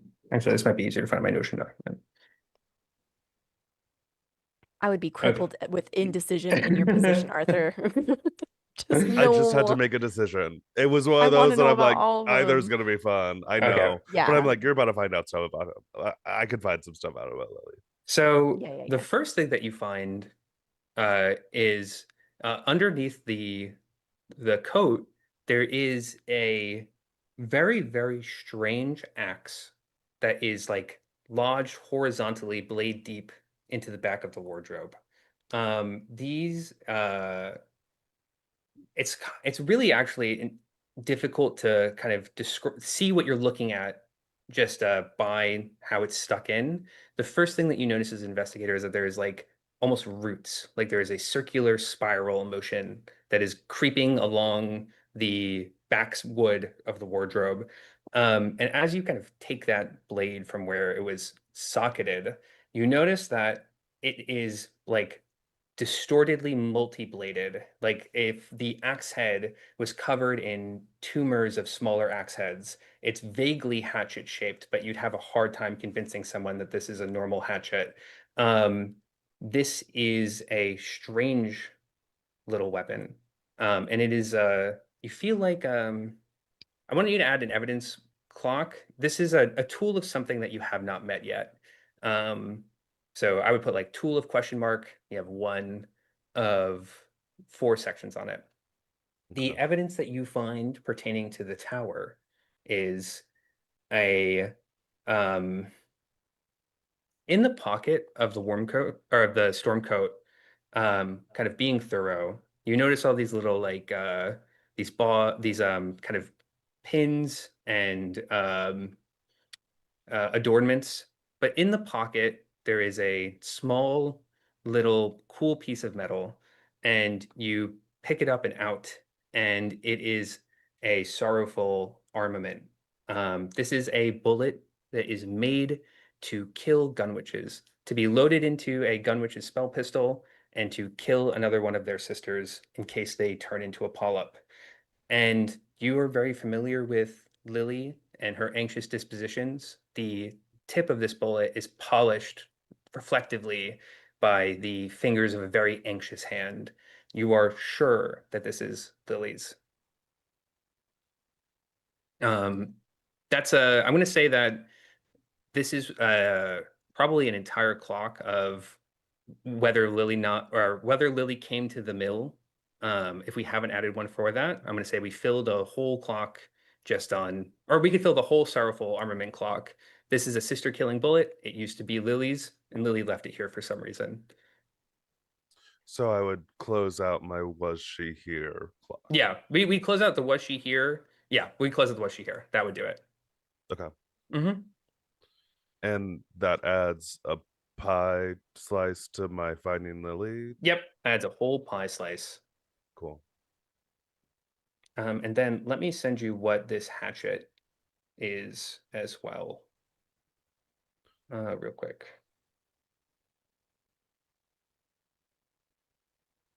I'm going to put this in the Zoom call.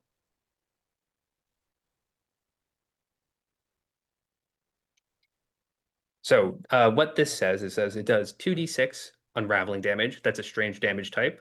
It is two-handed, double edge, which means that if you miss an attack, you have an easier time hitting someone else. Fragile, which means that it will break on critical hit and deal full damage. And butcher, which means if you critical hit, it will lop a limb.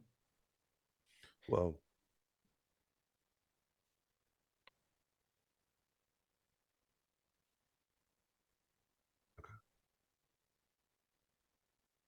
Man, I'm really glad we decided this guy was a cool dude before we looked around upstairs in his stuff, because otherwise I think we would not have felt that way. Yeah. And I think with that discovery, we're going to pivot real quick to the mill. As you enter the mill, this environment, it's not as is inviting, but it's got a kind of an endearing lived-inness. There is kind of like an assortment of barrels that contain kind of like raw material. There's a desk or like a large long table with tools that you've never really quite seen. The internal system of the mill, there's a large wheel that's connected to the windmill that is connected to a smaller wheel that's connected to a kind of like a grindstone. There's a small little chair that sits in front of the grindstone. There's a tall standing mirror. There's a little toolbox that is filled with like intricate little tools. And then there's a chest on top of which is like a couple of like hand carved dolls. Panos, are you coming in with me? If you ask Panos that question, then Panos will. If you are asking Tony if Panos is automatically coming in with you, the answer would be no. Okay. I think I enter, realize that I'm by myself. I'm gonna go through the rigmarole of opening, closing, opening another door, and lean into the house and go, Panos, what are you doing? You see, like Panos was about to sit just down next to the fire. You don't get any clear indication of what they're doing, but they like sensing your intention immediately like stand up and oh, I'll just come in with you. Oh, okay, actually, no, that's great. Yeah, no, that's good. Uh, I don't want to open this door again though, so you gotta come out, and then we'll. It's And a then whole I'm gonna process. yell. Yeah, I'm gonna yell up the stairs and just go, "We're both in the mill. Let us know when you find some good shit." Um, before kind of ushering the three of us into the mill, because it's Panos and what's your And little guy's name? Noda Noda. Okay, or Nada, but Nada. I've said Noda. Um, I think the thing I'm gonna be most interested in, is there any of the like, is there anything under the grindstone? Do you want to go and try and feel around, lift it up? Yeah, like I want to know, like it's a mill, obviously, but I Yeah. want to know what he's milling. Like, Yeah. And I will say that you have like this kind of very weird intuition as you enter as well. You do notice that there's no wheat in this area. yeah, There's no, you it's not like said a the farm. word Yeah. material, and I was Yeah. like, Yeah. Um, so you lift up the grind. Actually make a quick little delicate touch check in real quick. that is gonna be a 23. 23. Um, delicate touch, Actually, being yeah. a little more focused than normal, being a little less compulsive than it wants to be, and trying its best to be helpful. It reminds you that Ido, you have a really bad habit of seeing things with your hands before you know if they're dangerous or not. Lift this around the edges. Don't try to stick your hands exactly into where all this stuff is. Yeah, Um, I appreciate that. I'm gonna like it's gonna look like I was just gonna both hands like down yeah, in and start like feeling around, and you'll yeah. just see a moment of hesitation. I'm hmm just like a finger around the room. Yeah. So when you lift it up, the inside of the mill, like the millstone, the bottom of the millstone, and this like kind of cavity where stuff is grinded down, is like metallic silver, liquid silver. It's a very, very strange sight. It almost looks like it was kind of coated with silver spray paint, and then there's like globs of, or like slag, for lack of a better Okay, word. hmm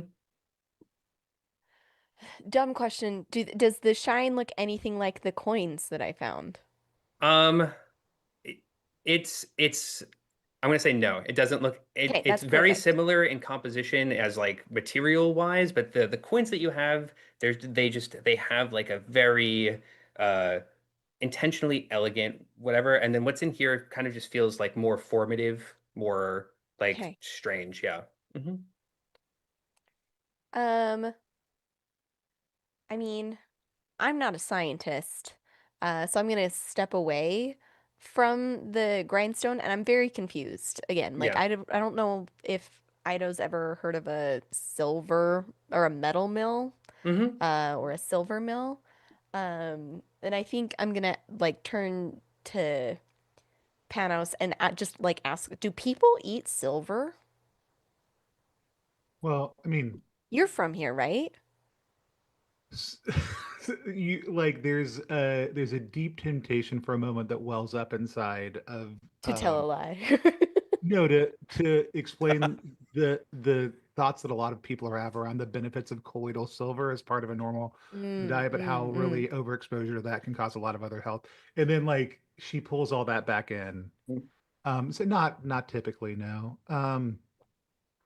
But I mean, if he was milling silver, he would need some sort of source for it. And like looks around the room, there's not like a giant stack of silver in here. So No, um there's all that you can really see for like a collection of stuff is that in like one of the barrels near the mill, there's like a bunch of like those wood branches that he was fumbling with outside. um hold on just one second. hmm I will be back in just one second. Yeah, of course. Yeah.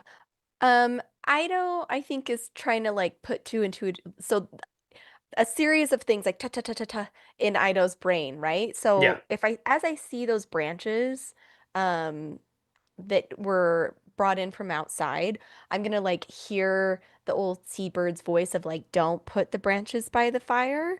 And then hmm his little thing about how it changes and changes and changes and changes and like all Yeah. of that stuff.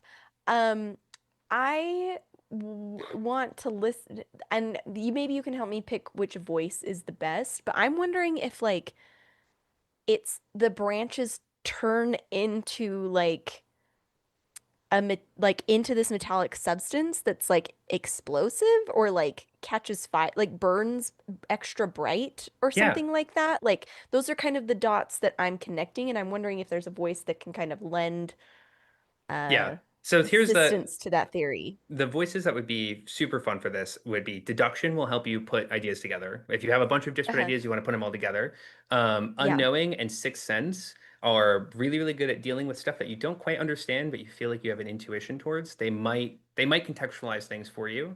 And then if you Okay. really want to get freaky with it, you can ask Frizon, which is you're basically kind of connecting with the place around you and seeing if there's anything that it can tell you about it. Ooh, I think that Frizon sounds the most interesting. Part of me Hmm. kind of wants to do unknowing because I've got like a +2 there, but I think I'm gonna go with the Frizon. Okay. So that's a 6. A 6. And then what's your Soma modifier? -3, Minus so 3. So 3. -3. Um,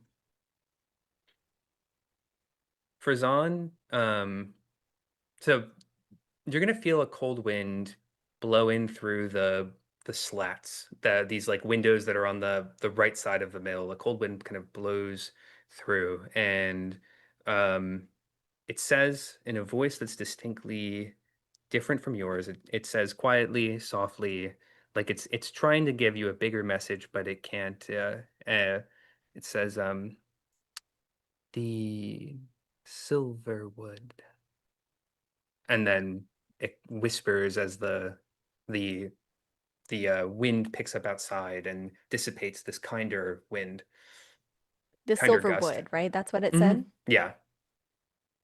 Okay, yeah, I feel confident in my strange theory that I've crafted for myself. Um, Go for it, Tony.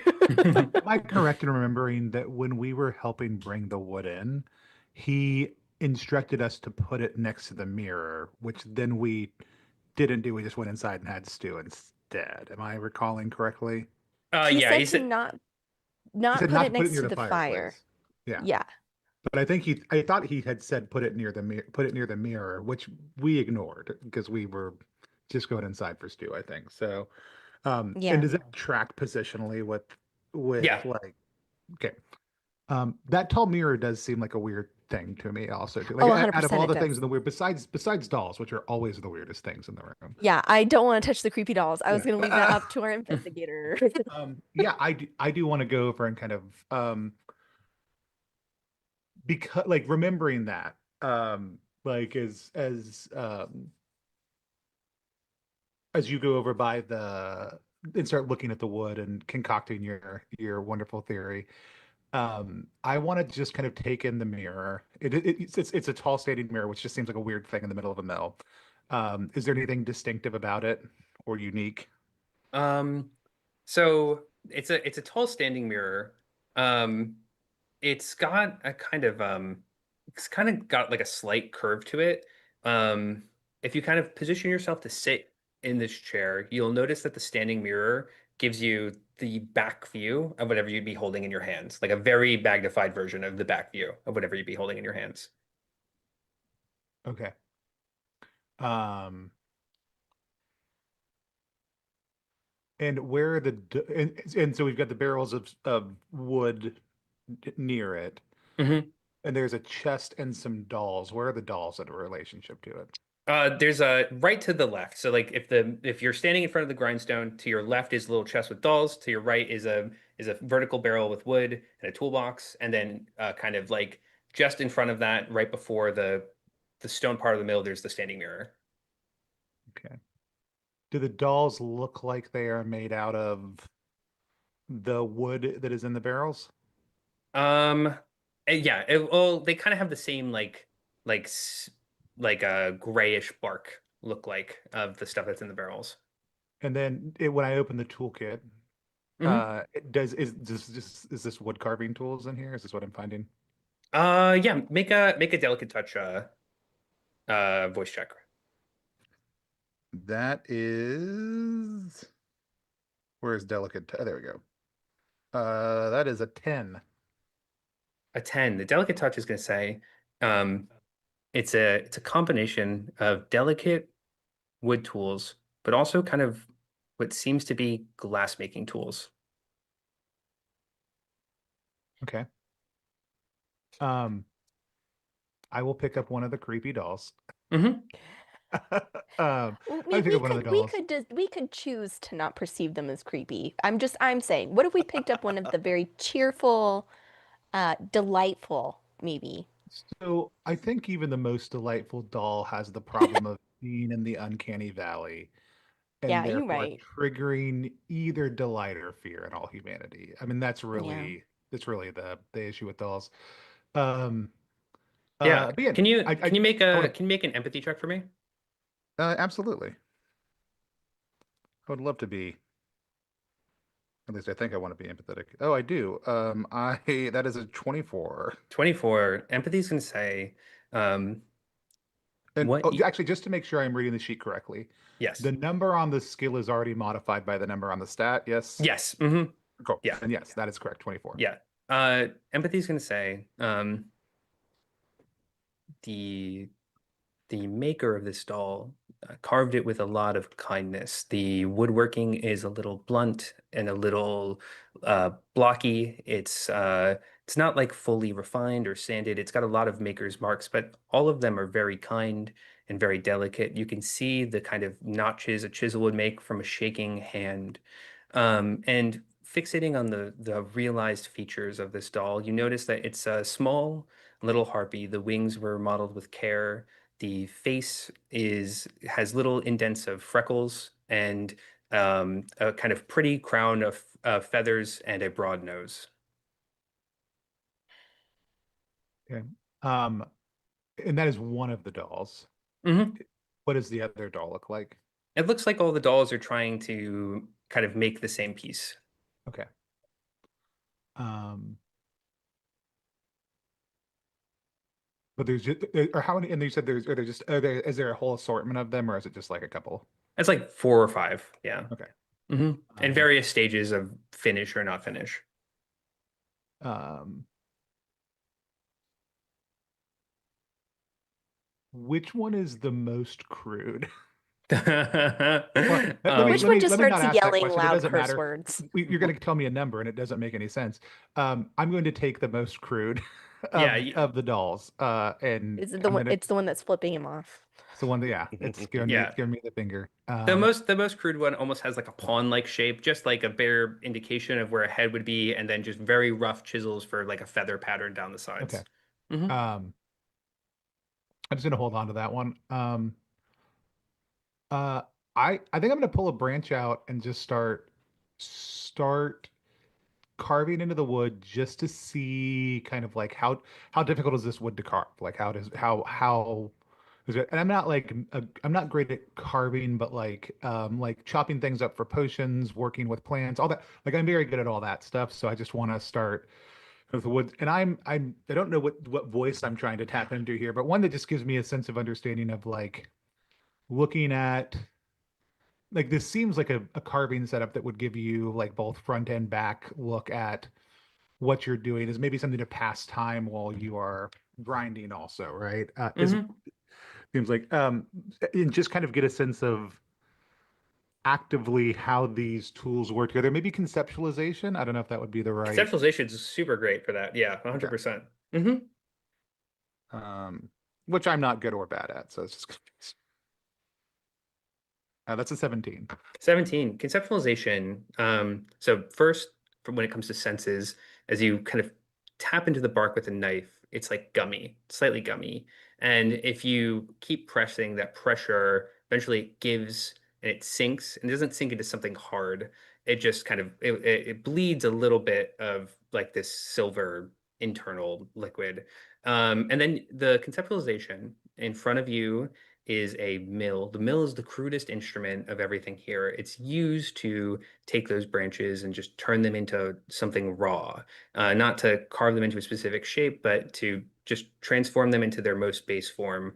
The woodworking tools make sense. The glass making tools, it takes a couple of seconds of just holding them in your hand and seeing what happens. And you notice that a lot of these like tongs, a lot of these shapers, what they're designed to do is they're allowing you to maneuver something without directly touching it.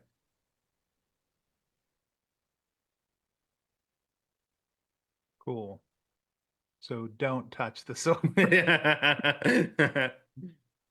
Um, I look over, hoping that my friend is not about to stick their hands into any deep silver pockets. My special fingers already said no, so Yeah. uh, I'm good.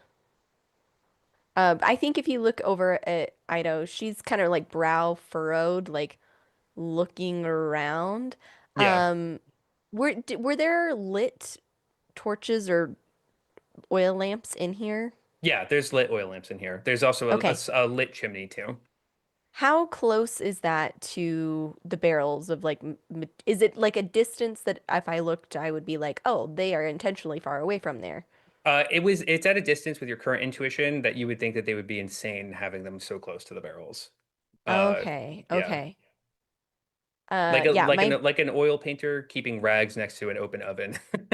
yeah, I think uh, she's gonna get confused by that. Like, because again, her train of thought is like, okay, I'm gonna protect this because it's important and it can't, like, fire's a part of that, but he doesn't care about it. So, like, kind of like that little voice of doubt kind of like sinking in of like, okay, I'm still missing something, and sort of longing for her keener-eyed partner, Etlin, to kind of come and help hmm piece some of Yeah. it together. And speaking of Etlin, how are we doing in the attic? So, okay, Etlin finds this axe, and here's I'm thinking about some deduction. I'm thinking about putting some pieces together. Um, one of the things that you mentioned was the bullet. They keep them in order to stop them from becoming polyps. And when I Yeah. think of polyps, I think of jellyfish and like jellyfish spawning. Oh yeah, for context on Um, gun witches too, because you guys would all know this is like world information. A gun witch, they are cursed by the Tower Arcana, and that's what kind of gives them their power. It's calamity and liberation, and it's what they wield their spite through their pistol. If their emotions get too much of them, if they get too if they ruminate, or if they get too like excited or sad or angry or fury, any combination of that, they will literally turn inside out into a jellyfish. They will become this kind of mindless, well, not necessarily mindless, but they will become this violent jellyfish entity thrall of the tower. And the only way to really stop it once it's started is for another sister with a sorrowful armament to kind of put them down. okay. So I think I'm still gonna ask my question, Mhm. but I'm maybe making connections where there aren't. Yeah. Looking at this axe that has all the smaller axes that are kind of the hatchet heads that are hmm like budding off of it, does it feel like maybe she somehow displaced some of her curse into that axe? Um, make a Frizon voice check with me for that one. Okay. hmm I do have a -4 on hmm Frizon. Oh no. I did roll a 20 though, so Okay, that's a 20 is a perfect voice, 16. okay? You're sitting in this room, this empty room, and you're trying to put something together, and you just get this chill, okay? Something just happened. Etlin, you hear a masculine voice on the wind speak to you, something that's so distinctly outside of your psyche. The oppressing nature of Loom, being kind, the sever, the nostalgia, fading into a present clarity, and it speaks to you directly, and it says, um,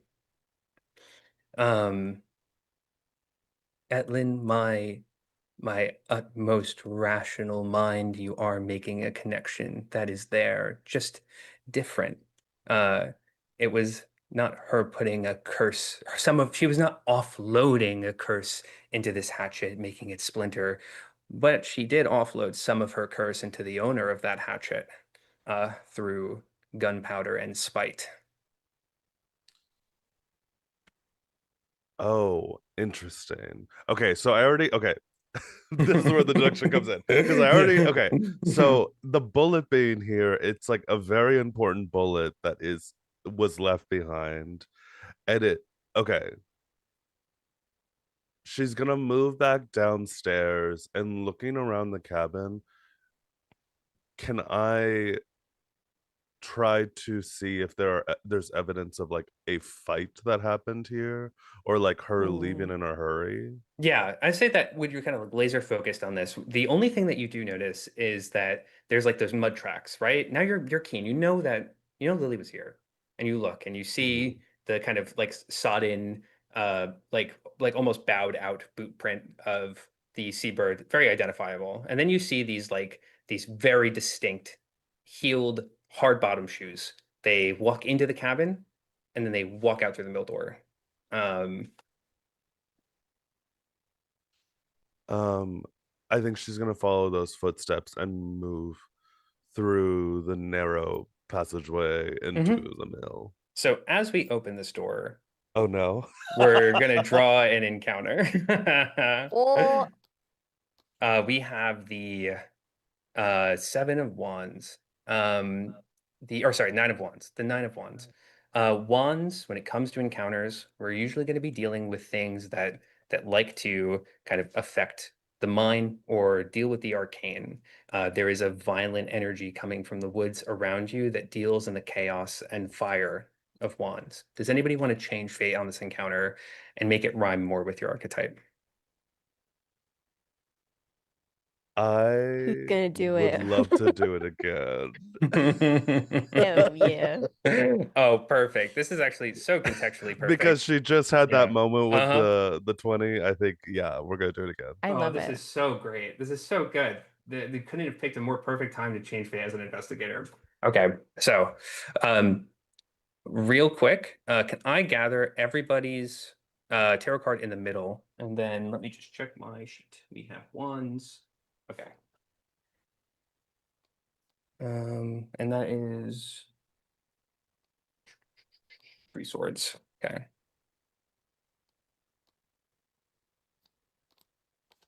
Look at us doing really good organizing with our We're little real cards. gamers now. Perfect. All Capital right. G gamers. Ooh, Three of Swords. 1 second. I'm going to make a little infographic before I shuffle the deck for you guys, so it's easy to keep track of things for the audience. So in Ambition, when you do engagements, your initiative is tracked by a spread or a deck of tarot cards. So as you walk outside, there is this like you've noticed straight down this little like narrow passage, not the one that has the wood behind you and the warmth of the cabin, but one that goes straight into the dark behind you. Uh, there's a stalking hound, and you almost didn't notice it at first. It's quiet. It doesn't. It the way that it breathes is kind of like heavy and low in a way that almost feels like the trees themselves are moving with the wind. And the reason you didn't see it is because there's no glint of eyes. It doesn't feel like you're being seen by something. Instead, there is an open maw where a mouth would be, where a neck would be, and around that maw is a surrounding of a circular kind of hole of teeth. Um, it sees you, and it sees that you see it, and it snarls. And as it snarls, it kind of slightly turns, and you notice this teal scarring that goes up the side of this hound. It's not only injured, but it was injured by the spite of a spell pistol, and it's bleeding silver. Um, okay, so 1 second while I get this initiative order planned out.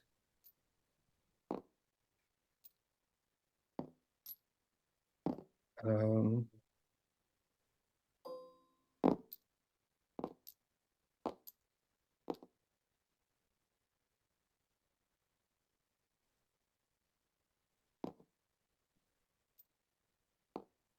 Alrighty, and then let me copy your guys real quick for the audience.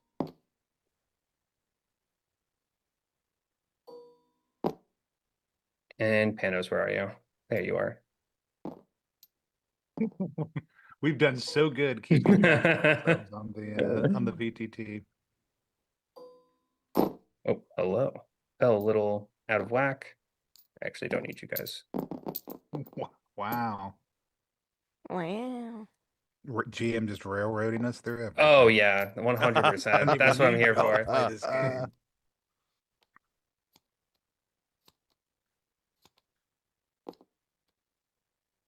All right, so we're starting an engagement. There's one hound over here in the forest up ahead, past the cabin in the mill. You notice that there are two more hounds and it seems like a stoat. It'd be a struggle to call this thing a stoat, but a stoat lingers there as well. Um, so we're going to be starting an engagement. This is kind of resolving narrative tension through violence. You guys can start anywhere in either the cabin or the mill. Etlin, you are going to start at that door just because that's what triggered the engagement. But for Panos and Ido, when it's your turn, you guys can pick any starting point from inside either area. Um, for in an engagement, you have 3 actions. Most of the stuff that you're going to do is a quick action, which is cost 1 action.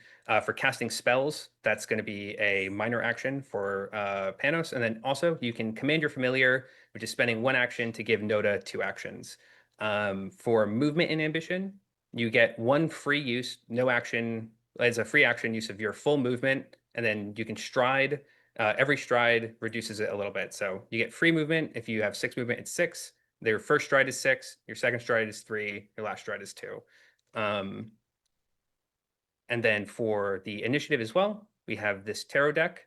The way that this works is that the card drawn is the turn, the next card is on deck. And then we play through. Once the whole deck goes through, we reshuffle the deck, and then that's the next turn order.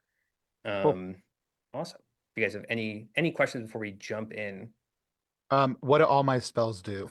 Okay, I was so gonna say I will have so many questions once we get started. yeah. For your spells, the place between silver and green lets you turn any glass, window, mirror, whatever, into a small little hideaway. Without words, without distance is like kind of like messaging. It lets you communicate to somebody without like speaking. Transfiguration lets you, it does a little bit of gravitational damage, but you can move whatever you hit with it 4 tiles in any direction. And if you Okay. crit with it, it'll knock them prone. Um, and then encasement vivisection lets you basically disable 1 limb of the target pretty much until the spell dissipates. It puts it into like a display case. Okay. But yeah, our first turn is Ido. You can start inside anywhere inside the mill or the cabin. It's up to you. And if you have any question on how a Sundance works, I will gladly help you out through the entire process. You start the engagement with 0 style. You will gain style every time you make any attack that has even a small penalty on it, or you can use your provocations to gain style. So your taunts, your trick shots, stuff like that will give you style. Okay. And I'm up first, yeah? Yeah, you're up first. Or okay. So the where I would like to start is kind of near the door. Mm-hmm. And then I would want to move out so I could see this hound, which I think I have enough movement for, right? Yeah, so as a satyr, you have 6 natural movement. I will Okay. say that unfortunately, Etlin has the door opened. Oh, So that's right. So I'm kind of mhm. stuck inside. If you want, you can climb out of these windows over here, or you can like vertically walk up the chimney or up the mill to get out through the top like little portcullis. Because as a satyr, you can walk vertically. Um, Yeah, I mhm, want to absolutely I want to scale up and out of this thing. mhm. So that's gonna change it. So I guess would kind of climb up here so I'm outside kind of along the wall. Can I see these critters like in the lamplight? Once you get outside, you'll be able to see them, but there's no window on the front-facing way. And I would say if you start on this top little ridge right here, it would probably take 6 tiles of movement, your natural stride, to be up and Okay. out of the be on the roof. Okay, yeah, I would love Mhm. to be up out on the roof. I want to see these. And then just quick question to make sure I understand, right? Yeah. There's quick action, major action, and reaction. What are the difference between those three? So quick action costs 1 action to do. A major action costs 3 actions to do, and then a reaction is an action that happens on someone else's turn. The way Okay. reactions work in Ambition is that you don't have like one reaction. You have one use of every reaction you have, if that makes sense. Yeah, yeah. Hmm. Okay, I think I want to do um mm, I think what I would like to do is the quick action of taunt. Hmm. Which says you gain 2 style and the enemy is taunt 1. Deal 2 plus disposition modifier morale damage. Yep, And then my disposition is 4. is 4. Yep, Perfect. And I would do it, I think, to the Severed Hand 3, I think is as that's the closest one. gotcha. Um, and I think I call out to it, some like strange insult. uh, relative to like, hey, you son of a bitch, Yeah. uh, and trying to get it to like focus on me with the intent of climbing down. Well, probably getting off of the mill at some point. Yeah, But 100%. The taunt works. It takes the morale damage. It doesn't necessarily break the morale bar yet, but you okay, feel that its fur like prickles up. Like you've got its attention. It's mad. It's looking at you. It's going to be coming after you on awesome. its next turn. Hmm. Okay, awesome. And I have two style, correct? Yes, two style from that. Okay, perfect. Is there anything else that I need to do, or is that kind of my action economy? So that was one quick action, I think, for that provocation. So you have two Yeah. more quick actions. You can use Oh, your trick weapon to shoot it from there. You will have a slight penalty because you're slightly out of range, but you could still make a shot from there. You can cash in two of that style to put a coin in the air and then shoot one of your shots off of the coin if you'd like to. Um, or you can use those quick actions to stride again, jump down, get into the yeah, scruff I of them. think I definitely want to get away from the mill as far as I can, Hmm. with one of my quick actions, just to avoid them swarming the mill, because that's what we're supposed to be protecting. Good idea. So how far can I move with that? I'd say that it would probably take one tile of movement to kind of like just skate down the vertical side with Okay. your hooves, and then you have 5 tiles to move anywhere on the ground. Okay, so one, and then we'll do two, three, and I can move diagonal, right? Yep, you can move diagonal. Hmm. 4, 5, which leaves me one more quick action, and I think I am going to trick shot. Strike with your trick weapon. Choose a circumstance penalty up to the final modifier of -8 and gain one style on your attack. You deal extra damage equal to your called penalty. Um, for the penalties, where do I find those? You basically you can just pick any number up to -8. So if you have like a +4, you can take a -12 penalty on it if Ah, you I want see, to. I see, I Hmm. see. I see. Yeah. Um, So you so I have have a a +4 yeah, you minus. have a +4 Okay. to hit. Yeah, and then you get to set whatever the penalty is. Um, let's do 6. -6, gotcha. So you're going to be rolling a hit with a -2. Okay.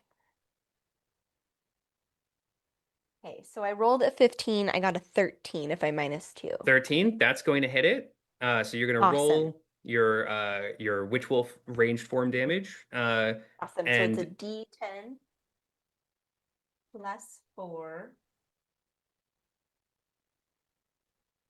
So that is 12. Yeah, 12 arc damage. Is that what I'm yep, 12 understanding arc correctly? damage, Okay. 100%. Awesome. And then it does, I've got loading 1, which I'm assuming means I need to reload As a quick my action. weapon Yeah. as a quick action. And then it Hmm. also has Stride Baker, which fatigues multi-stride penalty of the target by 1. Yep. So if it tries to stride on its turn, it's going to reduce that stride Oh, into to the sick. yeah. Hmm.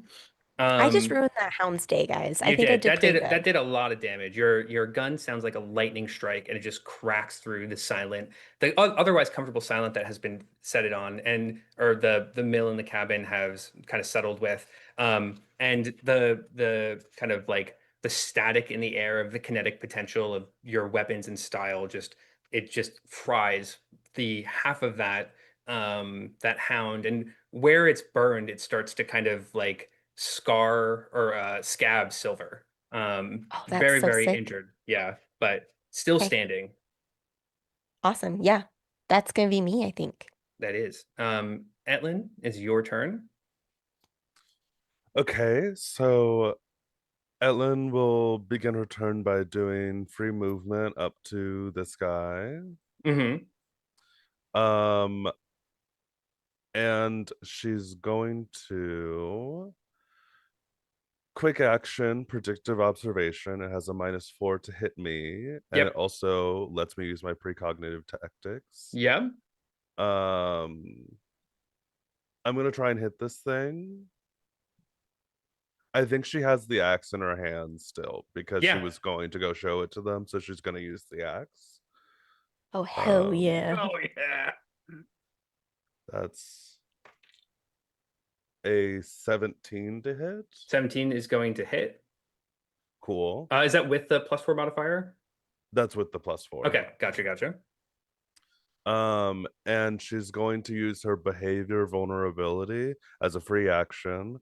Mhm. When you make a strike against a target, you can lock in your roll to hit and use it again next turn. Perfect. But I gotta do some damage on this guy first. Yeah. Okay, so what's 2d6 plus full? What does the full mean? Full means 4. So your all of your disposition modifier right now is 4 at first level. So it's going to be Okay, like increments of full, half, or 0 for stuff. gotcha. Mm-hmm. Lost my die. Okay. Thankfully, I have lots of d6s. Mm-hmm. That one's going to be okay. So 12 damage to this guy. Yep, 12 damage. Awesome. So you notice when you strike this thing with the hatchet, it's got like this like very strange, almost kind of like psychological property. When you hit it, it's trying to like unwrap as it goes through, as it cuts through. It's not just like a clean cut. It's not just like a severing cut either. It's like specifically wherever it's touching, it's trying to unravel. And the thing about the thing in front of you is that it is already so unraveled. It is so supremely unraveled that you're kind of just knotting up uh, something that's already beyond the means of an unraveling. So Mm. it is going to be resistant to this specific hatchet as a weapon. Oh, I'm also going to say when you found the hatchet, you had that one clock. When you changed fate, you filled that clock. Whatever this hatchet belongs to, it belongs to uh, these hounds. Better or there's a slightly broader context we will discover soon, but that's considered solved. You can definitely put that into your Finding Lily. So I don't know if I might be able to do this as like a quick action. Well, this is Mhm. a different system. We're in a different system now, right? Okay. I was thinking a Houndmaster, maybe. This is his axe or their axe, I should say. But she's Um, thinking, I'm gonna say that when you say that and think that, your deduction just goes like crazy. You have like I want to say that your deduction goes so crazy for being so 100% right. There is the Houndmaster. They haven't revealed Hell themselves yeah. yet, oh but the Devil no, Arcana lurks at the edge of the forest. That son of a piece bitch. of- oh, this card looks so Classic, good. classic +1 EXP speed run. Mhm. Um, We get to the heart of terrifying. things. So that was a quick action, a quick action. If I do try to do goodness gravy. Commotio cordis. Does that Mhm. count as a multi-attack penalty? So you can either use the predictive observation to lock in your roll or Commodio Cordis. It won't count as an Okay. multi-attack penalty because it's a fist strike. You only get the multi-attack if you're using the same weapon more than once. Interesting. Interesting. Okay. Um Noticing that it's kind of resistant to the damage I did, would I be able to switch to the cordis? Yeah, for sure. You're an investigator. You're taking in information and you're making decisions based on it. It's the most Cool. investigator thing you can do. Cool. So that happens. This like axe kind of gets stuck, and she's gonna punch it in the face or punch it in the neck hole, I guess, because Yeah. it's a gross You could reach its headless dog. dog. From there. Yeah. So an unarmed strike is that It's gonna be the +4 still. oh +4, so okay. Mhm. That's going to be a 18. 18, that's going to hit, and then you're just going to roll a flat d4 for damage. Um, Okay. the target is going to be flinch, which means they lose an entire action on their next turn, and Oh, they're dizzy hell too, yeah. which means they have a -2 penalty on literally everything they do. Um, Okay, so that's going to be 2 more damage to it, and it flinches, yeah, and it's dizzy. and it's Um, dizzy. yeah, this thing is not hitting you in a Fuck him up, lifetime. Atlin. Yeah. She Um, says, "I don't know you yet, and you will be afraid now that I do." Uh, um, Excellent. The next turn is the Severed Hound 2, and it is going to move 1, 2, 3, 4, 5, 6, 7, 8, 9. And can you make a physical saving throw for me, Ido? Yes. Oh man, did it charge you or something? I got a 19. 19 is going to pass. It runs through you, trying to trample you and knock you onto the ground. But you kind of like almost like a red cape in a bull, just runs straight through the empty cloak. Um, it's going to from your flank, try and bite you. Can Second, I got I do a reaction? go on, try again. Yeah. Yeah, you can go on, try again, it for I sure. want to risk it for the biscuit. And I'll Hmm. just read it out so folks watching will know. So the trigger is an enemy targets you with an attack and misses. The target rolls their attack again. If it misses, gain 6 style and deal 6 morale damage. Your next attack against the target will be a critical success. However, if the rerolled attack hits, I gain 3 style and lose a morale bar. This attack is treated as a critical success. So basically, I'm banking on Hmm. future win. Make that same physical saving throw for me. You're going to kind of like it's good. You basically enraged it with like the kind of like bull catch in the cloak, and it just immediately stamps and charges right back for you from the other side and stops on your flank. So that is 17, 18, 19, 20, 21. It's you're going to pass it for sure. Awesome. Awesome. So what is our poor hound? How much morale damage does it take? It takes 6 morale 6 morale damage. damage. Gotcha, gotcha. Um, it's like the other hound, it's still got its wits about it, but it's definitely super, super angry. And you Hmm. actually just used up its last action doing that, so it can't Oh, do nice. the other stuff they want to do on this turn. You got 6 style, and if you hit it on your next turn, it is a crit. Is there Um, an amount of style that I like level out at? 6 is your absolute maximum. So Okay, on your perfect. engagement sheet, you have those like pips that you fill them up Yes, in the middle. Yeah.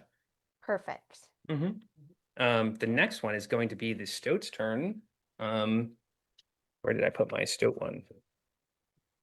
Here you are. Let me just remember what snap lock this one is. Oh, this is the annoying one. Okay. This is going to be very fun. Um, this thing is going to move until it's under this tree.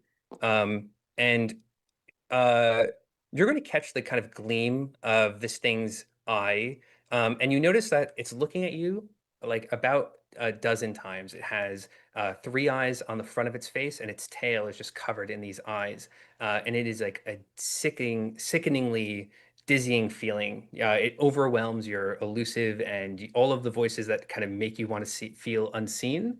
Give me 1 second.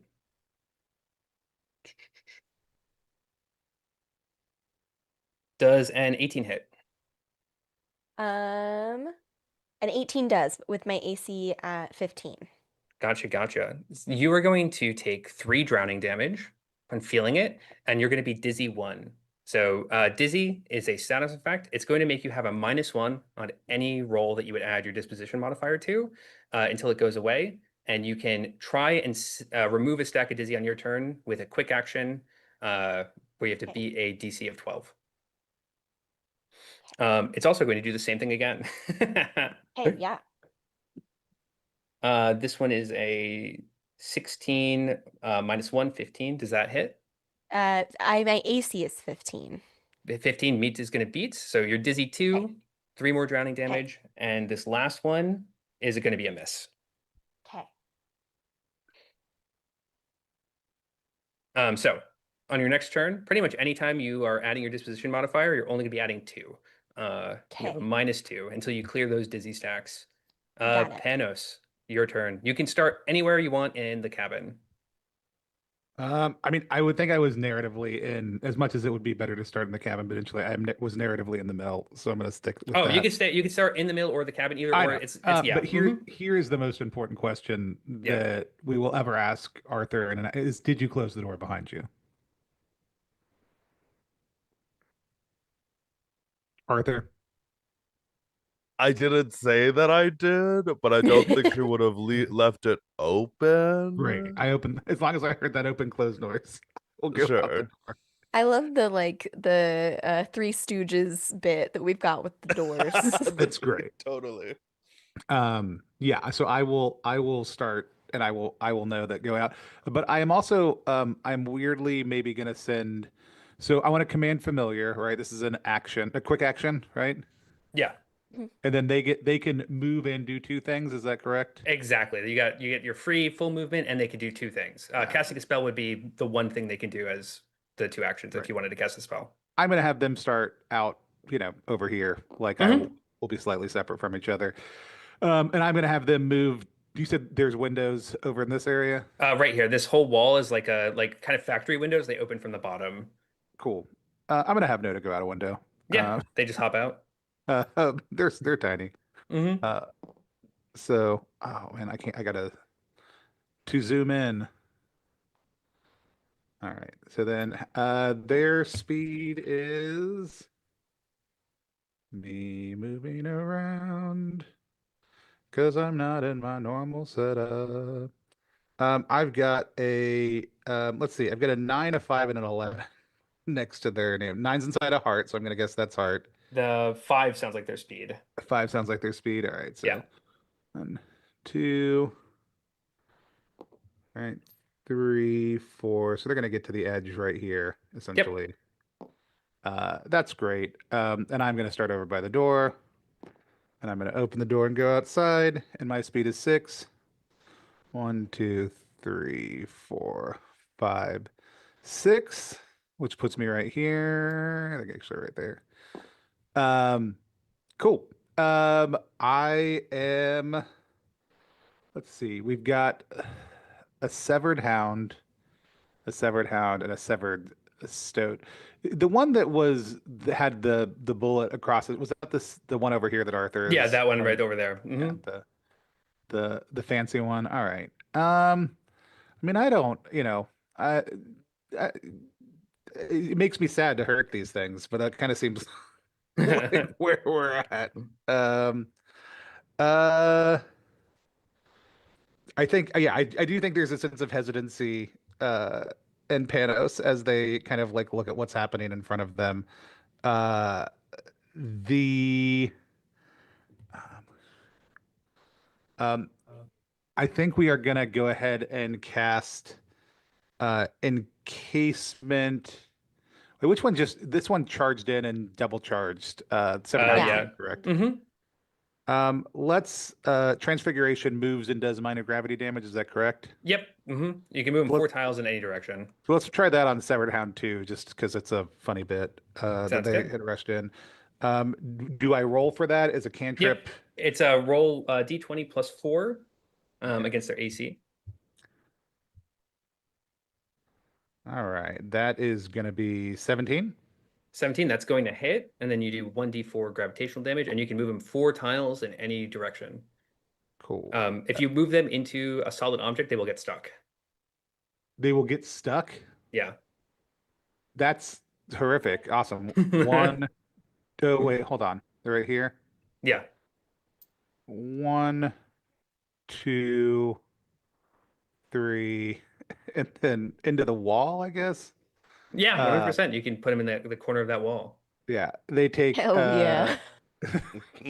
they take 3 damage also.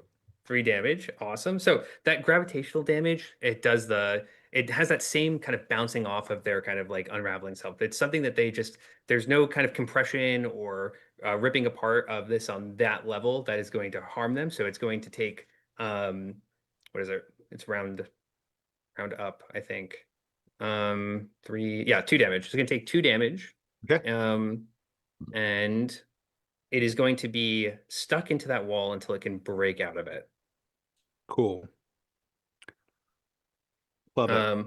Awesome. Is that the end of your turn? I think it I think I is. have one more quick action. Yes, you do. You have one more quick Left. action. Let's get maybe I'll command familiar again, or is that a stride for them? They do you notice? I think it still has 2 actions, right? I don't think Oh, they've done Noda anything didn't yet. do anything. Yeah, so they Yeah. could stride. Which Mhm. how does that for them? Is that their same normal action, or is that reduced? Like, It's the same thing. So the first stride is going to be 5. The second stride is going to be 3. okay, so we'll Hmm. go one, two, I think that's 3. Sorry, the lines are really dark on my thing. And noted has another action. I mean, I guess we'll go ahead and do. Is it 2 for the last one? Yeah, 2 for the last one. All right, let's get them up in that fight. Um, I am gonna and that. Sorry, I think on my since my spite was full. Is there a special thing that happens on my first spell that I cast if it's successful? Yes, not the cantrip, but if you cast Encasement, Vivisection, or Gotcha. Perfect. the other ones, you upcast it, you magnify it by Cool. your Animus, which I think is Y1. Is there, yeah, which, is not necessarily super impressive since 1 times whatever is, the same number. But um, I think we're just going to strive to just put a little distance between us. I'm gonna get underneath this tree right here. Sounds good. I'll go right here. All right. That's me. Perfect. The next turn is the Severtown 1. This one is it's got a bad go ahead. It is going to do its little sprint through. One, two, what does it want to do? It's going to try and run through this bundle of firewood. It doesn't really want to be near the investigator anymore after getting punched in the Yeah, heart through the yeah. throat. Um, it is going to use its kind of mass and physicality to just kind of barrel through this firewood, or this isn't firewood, this is silverwood. It's going, and you're going to see kind of like these splinters of just silver and hound and bark just kind of careen through. It lost its action because it got flinched as it makes it through. I wonder if anything. I don't think anything happens from going through the Silverwood. Yeah, I think we're fine with that. That's going to be its turn. And our last dog is Hound 3, which is taunted. One, two, three. Gonna make that same physical saving throw for me.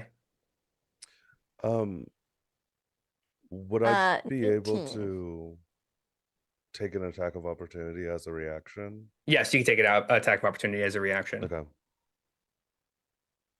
What'd you get? A 15? I got a 19. 19. You're super beat that for sure. Not prone. It's going to hit you though.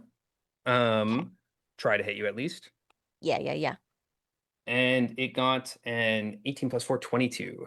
Yeah, that super duper hits. All right, you're gonna take four carving damage.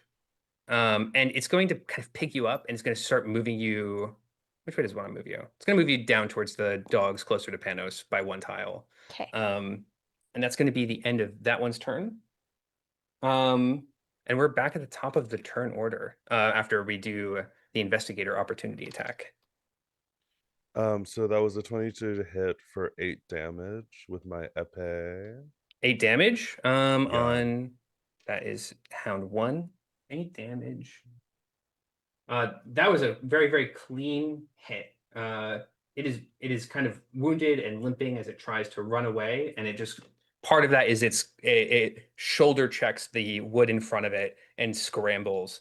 Very, very close to dead. We're gonna shuffle. Somebody tell me when to stop shuffling the initiative deck. Stop now. And it's a Hound's turn. It's Hound's 2's turn, which is the one that's stuck in the wall. It's going to try and break free. Oh yeah, it breaks free. It breaks free and it's going to bring out the corner of this wall as it wrestles out. So I'm going to say that like pretty much these walls right here, it just kind of like rips itself out of the foundation, out of the wooden slats, and the you can see the support beam for the stairs that start going up. They're not like destroyed, but the kind of flimsier material in between that on both sides has just been punched out. And it's going to go and charge at Panos. Make a physical saving throw for me. I know how to do that. No problem. On your engagement sheet, there should be like a little 3 numbers for arcane, physical, and voice saving throw. Yep. There sure are. And I'm making a physical one. Yep. Yes. All right, that's plus 2, 18. You're gonna pass. No prone for you, but it's still gonna try and hit you. Okay. It's going to get a 12. Is that how much damage I'm taking? No, No, that's that's against your AC, which is on the top Oh, left side of that same sheet. arcane. No, that's arcane save it's in the DC. shield icon. Yeah. 12 also. 12 meets beats. You're going to take 4 vital damage, and you're going to get moved between the two hounds as it hooks you in. Oh That's going no. to be the end of its turn, and we're at Hound One's turn. Um, 1, 2, 3, 4. It's going to go up here, and it's going to make Hound 3, Panos, and Ido make a physical saving throw as it runs through all of you guys. Whoa. That's 16 for me. Pass again. 14. 14. Was this the first fail? Let's see.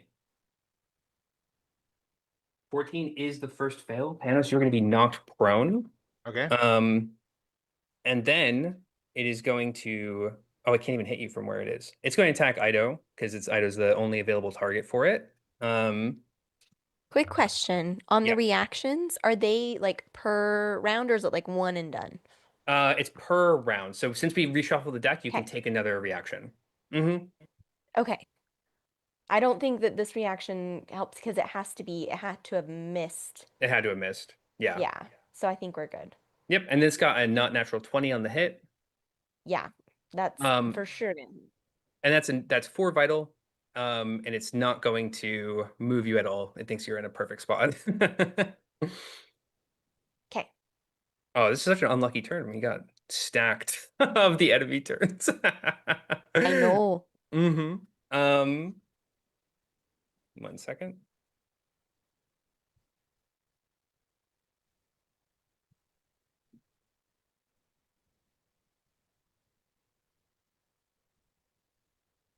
Okay.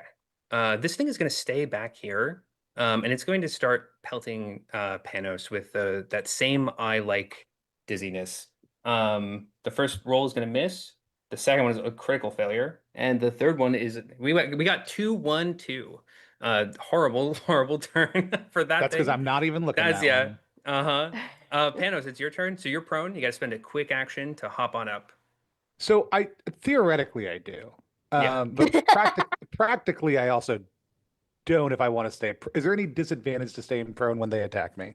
You will be being attacked at advantage by them when you're prone.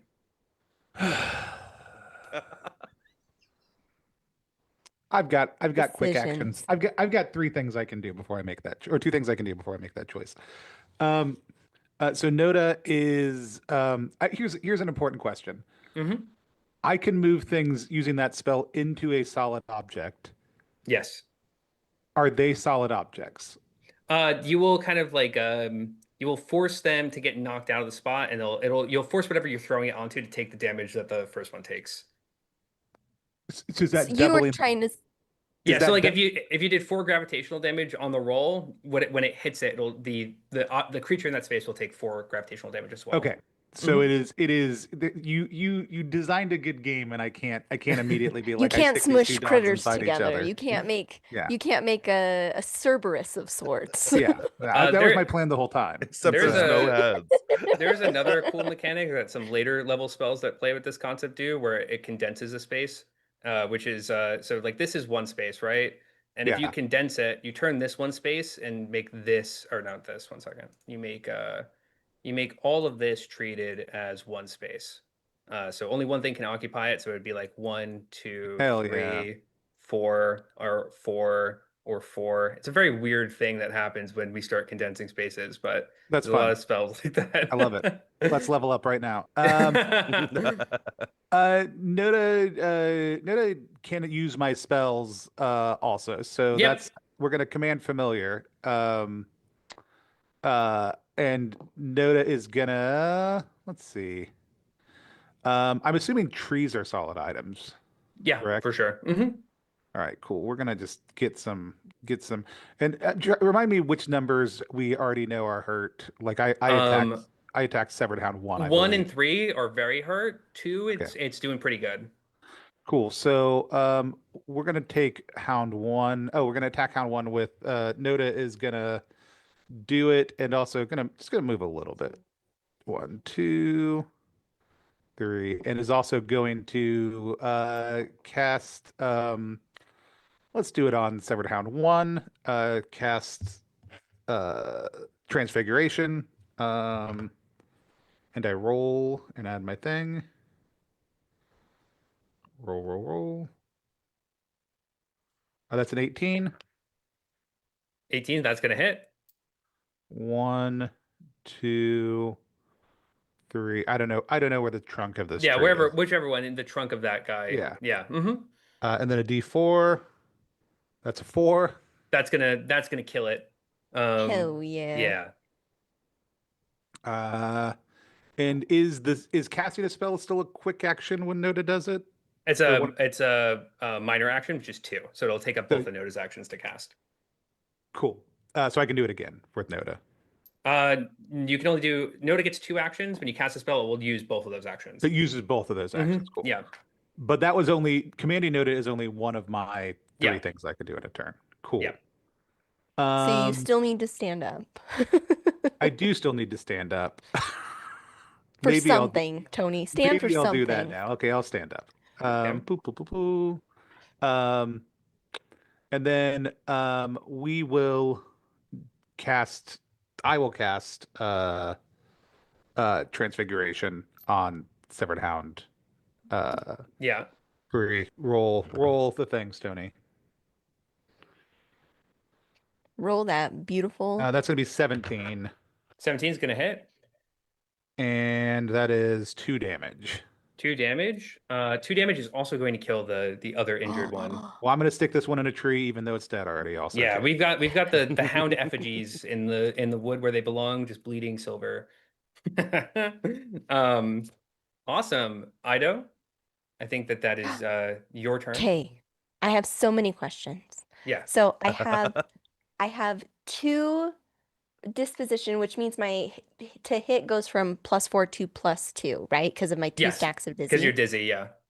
Okay. Here's what I think I would like to. So if I want to use one of my maneuvers, such as like glitter is gold, does Yeah. that take a quick action? Throwing the coins in the air does not take any. It's a free action, Oh, and you can cash out as many coins as you want.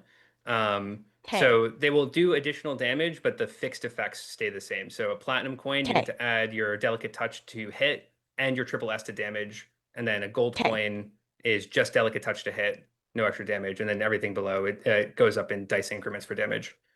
Okay, because here's what I need to do. I want to very cool because I've got 6 style. Yeah. I want to very cool take those 2 special coins and flip them up into the air, which would cost me 3 style, correct? It's 2 style per coin, so So it should cost 4. 4. 4 Okay. style. Yeah. Okay, so I'm down to 2 style. I want to flip those magic coins in the air.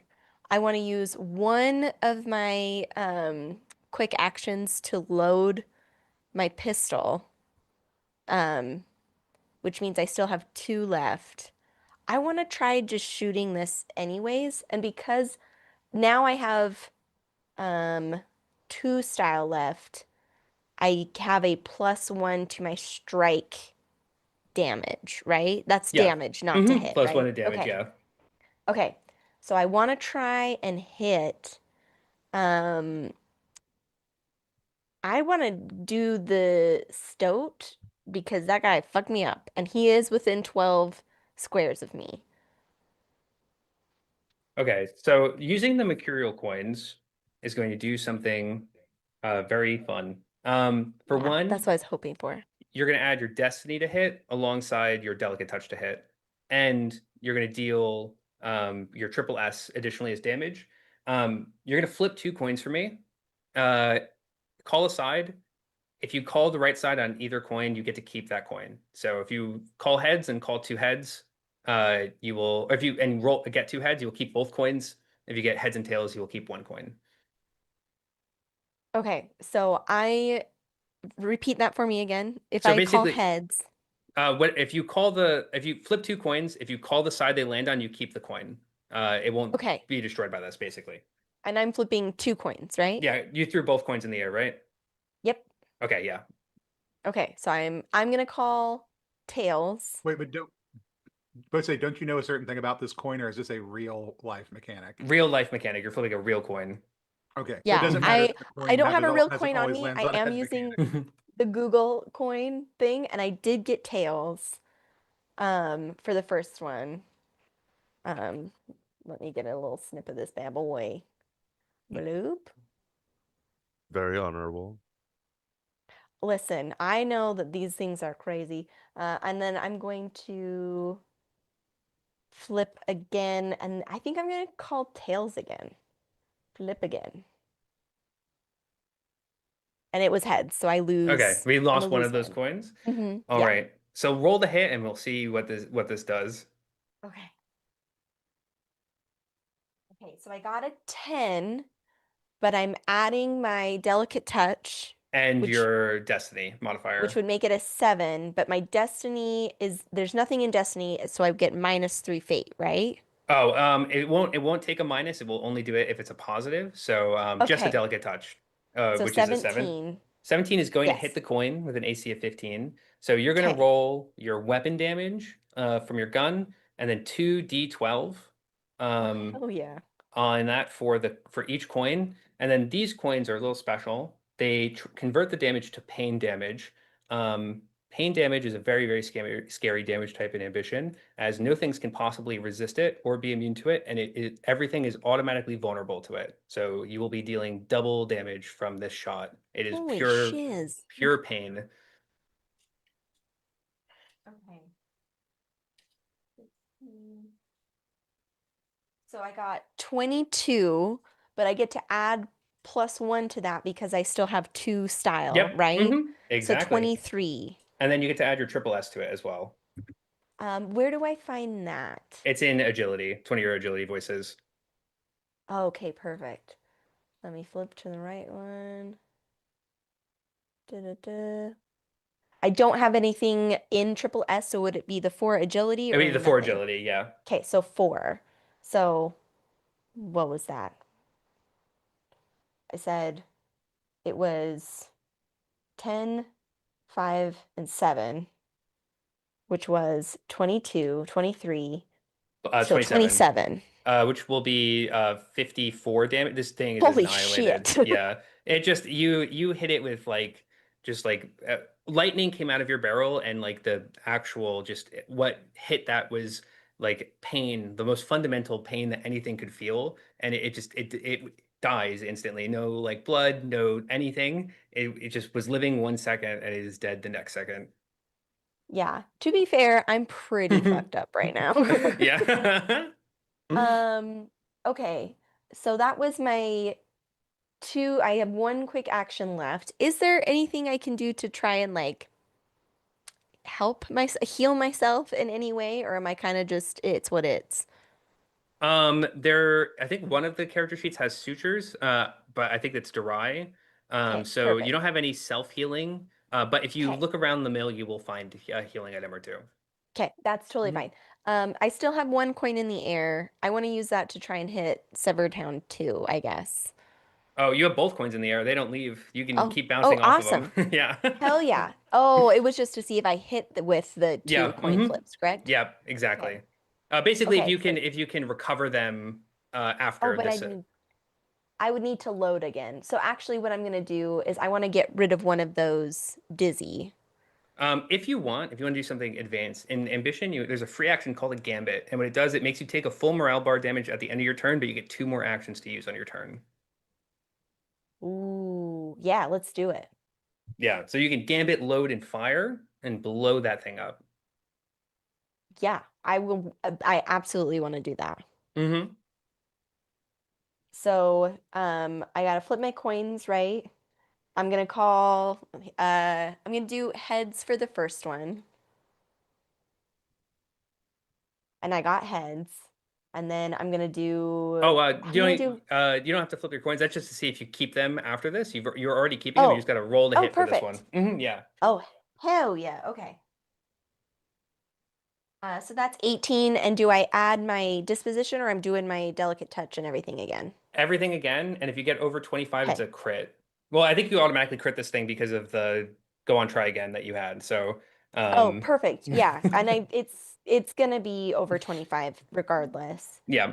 Okay, great. And so I'm gonna roll my D10 and then two So D12s, you're right? gonna roll for crits. You roll all the damage dice twice. So you're gonna roll 2d10 plus 4d12, and then whatever you get, you're gonna add those modifiers and then double it. They're like you're doing like over 80 damage, I think, to this thing. Yeah. Can we skip the math bit? Or I guess there's a chance where I roll that it doesn't die, right? Um, I don't think there's a chance. I don't think the minimum roll. I think that no matter what you roll here, it will die. But if you want, we could roll all the dice to see But how Sarah, what if dead you it's do done. Sarah, what if you do the highest damage of a character at level Tony, one? you know What that if we that does fly? nothing to And motivate what me. if we fly? But I will roll some dice anyways. Yeah, rolling dice is fun. Okay, so I've got 10, 16, 19,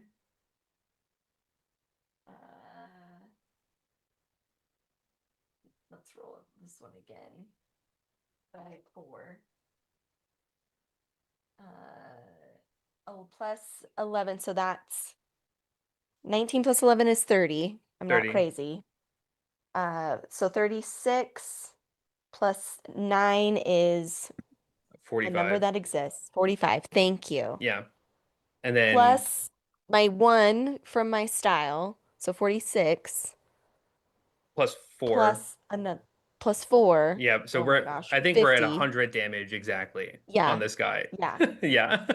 A perfect This is 100. absurd. hmm the what comes out of the end of your barrel is pure spite. If Lily were here, they would be exceptionally proud. You look more like a spellcaster of calamity than you would do a gunslinger. Hell yeah. And that's going to end the engagement. I think we killed everything on this Sundance God turn. So you aren't going to take the negative effects for being an engagement and losing a morale bar, but you are going to have your first morale bar cleared. So if we do another engagement, you are starting on that middle one instead of the top one. Okay. And where Uh, do I find those morale bars just so I make sure I'm It's tracking right? on, and let me pull up the current character sheet. There should be like 3 bars. It says fervent challenge stressed. So your fervent one is Yes. destroyed. The challenge one is the one Okay. you're on right now. Okay. Um, awesome. So there is like a kind of like emptiness in the air as the hounds are dealt with. 2 of them stuck in trees. The stoat, uh, actually doesn't look the most worse for wear. It just died divinely, and there's not much left of the second one. Um, and you all like hear this kind of like shh, shh, and there's a stuttering that's happening from the mechanism of the mill. Um,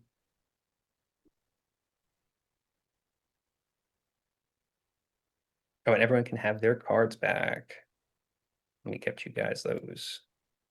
Um, I got the apps and Ida's gonna kind of stand there breathing heavy. And can I retrieve my 2 coins? Like I Yeah, assume they stop flipping majestically. She's yeah. gonna kind of like, One coin is permanently destroyed, but you can keep it as okay, memento. The other coin is still usable and full of perfect. latent energy. Yeah, I pick them both, like I kind of stutter over and do like a oh as I bend over to pick it up. And then I turn back and look at uh my compatriot and I go, I don't feel so good. And I'm gonna start to like shuffle step back towards the cabin, 'cause I got fucked up. Yeah, I think a board from the stair falls down like after you say that from the destroyed corner of the building. Um, Incredible. I have a potion of stabilizing and a potion of soothing, and I don't know what either one of those things do. Stabilizing will calm you and it will increase your psyche and reason by 1. Or no, that's soothing will do that. The other one will increase your soma and agility by 1 and do something else that I can't remember. That's But fine. neither heal, yeah.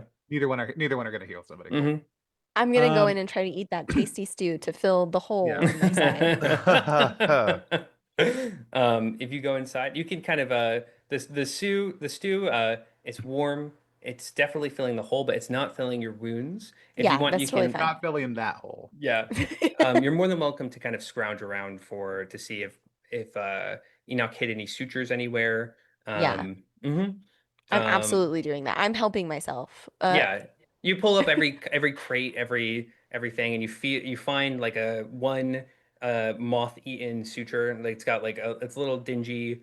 You can use it on yourself if you want. It will heal 1d6 plus 4 hit points. Okay. um, Um, No. Yanni, So I healed 5. nice. yes. Um, before heading inside, hearing that noise, I think Etlin would come up to the front. Are the sails on the mill still flowing properly? Make a voice check for me, real quick. You can pick any voice for this. Okay. Let's go look at my voices. Um, trying to like look at I'm trying to find the source of the noise. Hmm. So I think maybe conceptualization, trying to like put some kind of clues together. So that's Yeah. gonna be a 15. 15, your conceptualization, you kind of try to picture what's happening in your mind's eye, and it's not one of these lower mechanisms. Somewhere in the upper mechanism, there's a gear that keeps getting caught. So the momentum of the windmill outside is the same. It's not transferring to the inside. There's something that is like deep in that ceiling bound mechanism that is Okay. stuck. Um, as a human, you're going to have a lot of difficulties kind of getting up there and diagnosing the problem, but luckily you have two satyr compatriots that can easily weasel their way into that space. Wonderful, wonderful. Well, I just saw Ido go inside so fucked up.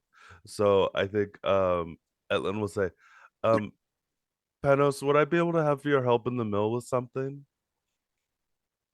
Yeah, yeah, absolutely. And like calls Noda over there, like shake, like gives Noda a good scritch, and they'll both head in that way. As we're kind of walking, she goes,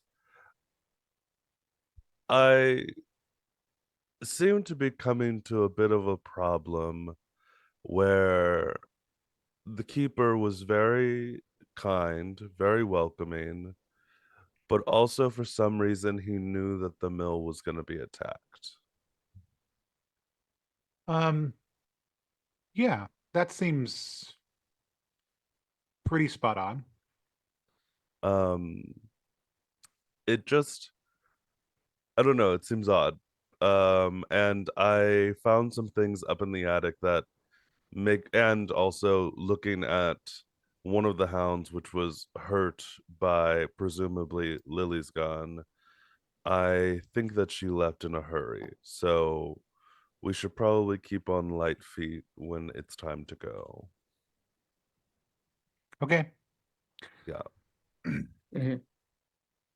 Um, I will scamper up into the mechanism once we get in there and take a look at the where the windmill that goes part that goes like this should connect with the windmill part that goes like this. Yeah, and as you climb up into the windmill, you notice that there's like this creature similar to the ones that you just all fought outside. It's like a small eye-covered crow, and it got stuck in the mechanism, and the silver blood is kind of like almost making the wheel that turns the mill fractal. So in between the two teeth where it's stuck, there is like a bunch more gear blocks. They look brittle, but the more that kind of seeps into the mechanism, the more it kind of brings out more gear-like fractals.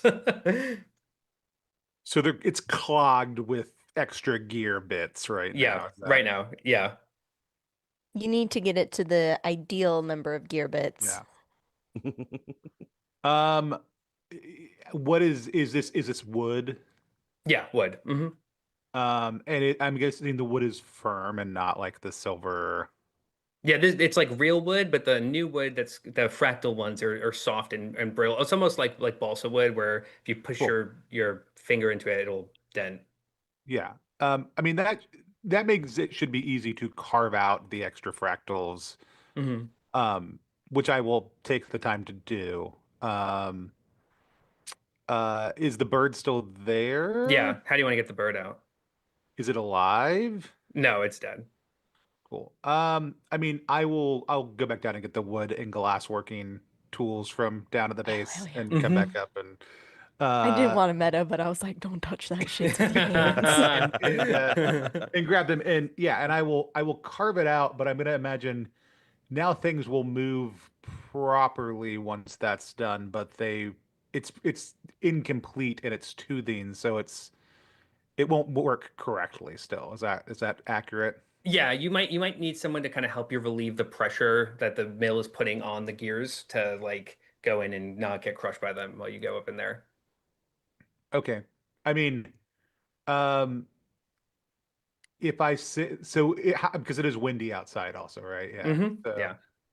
I think before we then if in that case before we clear them, if we can see that there's that kind of pressure on it, um let's retrieve a stone from outside, and kind of uh wedge it in up above so that when we clear that space it won't immediately start turning. Does that make sense? That's a Like, great idea. Yeah, yeah. 100%. You can And you can I'll just send send Noda up to like yeah. to lodge that stone. Yeah. Notice scampers out. They pick up a good looking stone. They scamper right back in. You put that kind of gear stop into the mechanism, and you can feel the tension of it relax, giving you kind of like enough. Like the bird almost would fall out if it wasn't for just like the extra splintery wood. Yeah. But it's not a lot of effort to kind of carve it out. And um, Um, the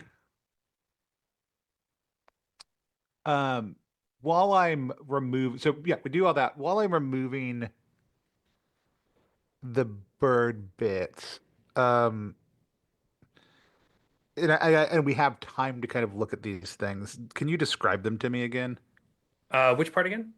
The animals we've had, like been the animals we've Oh been yeah, noting. yeah, yeah, yeah. Since I'm up close with the bird now. Yeah. Yeah, up close and Oh, personal. the close and personal. So this is it kind of looks like it looks like a crow. It's got like extra wings. It's got extra eyes. It does it it's like a it's like the best way that you could describe it is like it's like the multiple ideas of a crow didn't really come all the way together as one crow. Came together as a bunch of crows trying to be one crow. Um, does it um do all the bird parts, uh, despite their irregular configuration, do all the bird parts look?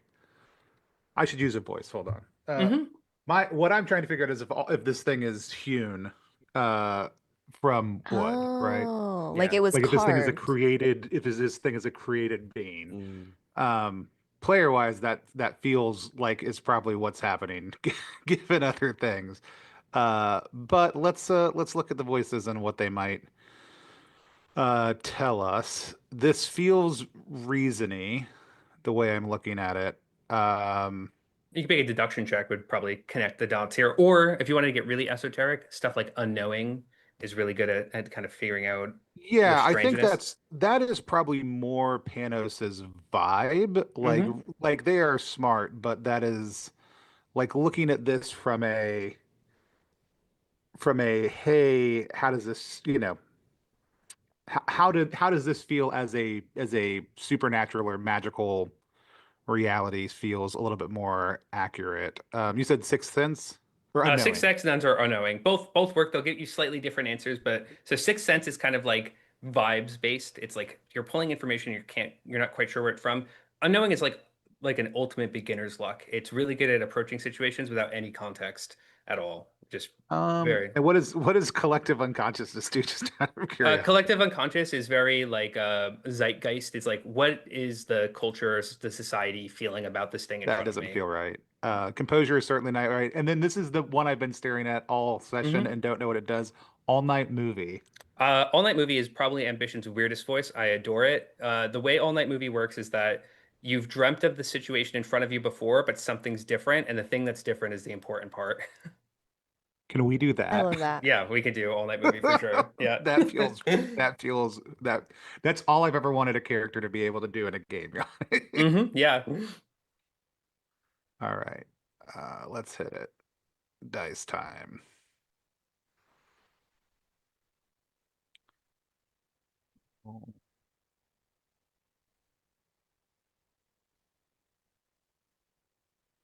All right, so that's 17 plus 7, so 24. Yeah. So your All Night Movie is gonna say, you've dreamt of this mill before. It's something visceral that's pulled deep at you, this just kind of gorish silver sight, and you've never been able to make sense of it until now. Um, in your dreams, the it was always a crow. It cocked its head at you when you climbed up as it jumped through the window, and it hopped on over.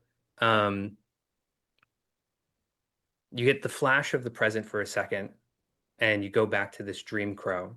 It's different. It doesn't have the extra wings. It doesn't have the eyes. It's normal. It's normal in a way things are back where you are from in Loom. It flirts around with the inside of the machine, but it nimbly like avoids being crushed by the gears. And it isn't till the crow leaves and flies out that it is shot down later over the forest and falls. And you see that dead crow, and you look at the crow in front of you right now too, and you see that the spread shot, the buckshot that brought it down, gave it extra wings. Cool. I love that. So something harmed this thing and changed it. Yeah. But and in your dream it happened after, and now it happened before. Okay. Interesting. That gives me another thing I want to do later, but I'll, Hmm I'll I will I think it'll take a little bit to actually repair the wheel. I don't think it's going to be saying like we can free it up tonight so that the things will move Yeah. properly. But I think we're also gonna leave it jammed anyway so that we can come up and do the repairs we need to later. Sounds good. Because that'll take some time. Perfect. Yeah. I just want to do a time check Uh overall for oh, the sorry. this. Oh no, good for like Hmm stream and everything because I know we're pushing like around 3 hours. We Um, are about to wrap up. There's an Perfect. Okay. awesome stopping point. Actually, if Wes, if you would be so kind to do Could the I Do the secret Go thing, Wes. do the go for secret go. thing. But also, Arthur, what? What do you want to do, could I Arthur? do one last little voice check before we Yeah, do of the course. secret One last thing? voice check. Yeah, go for it. We're here in the mill, and I want to follow up on a question I asked the keeper earlier. What is getting ground at the mill? Like, what is it producing? Yeah, give me a deduction check. Okay, that's a 25. 25, perfect. The perfect Holy voice. Deduction, jeez. you're pulling in all this information.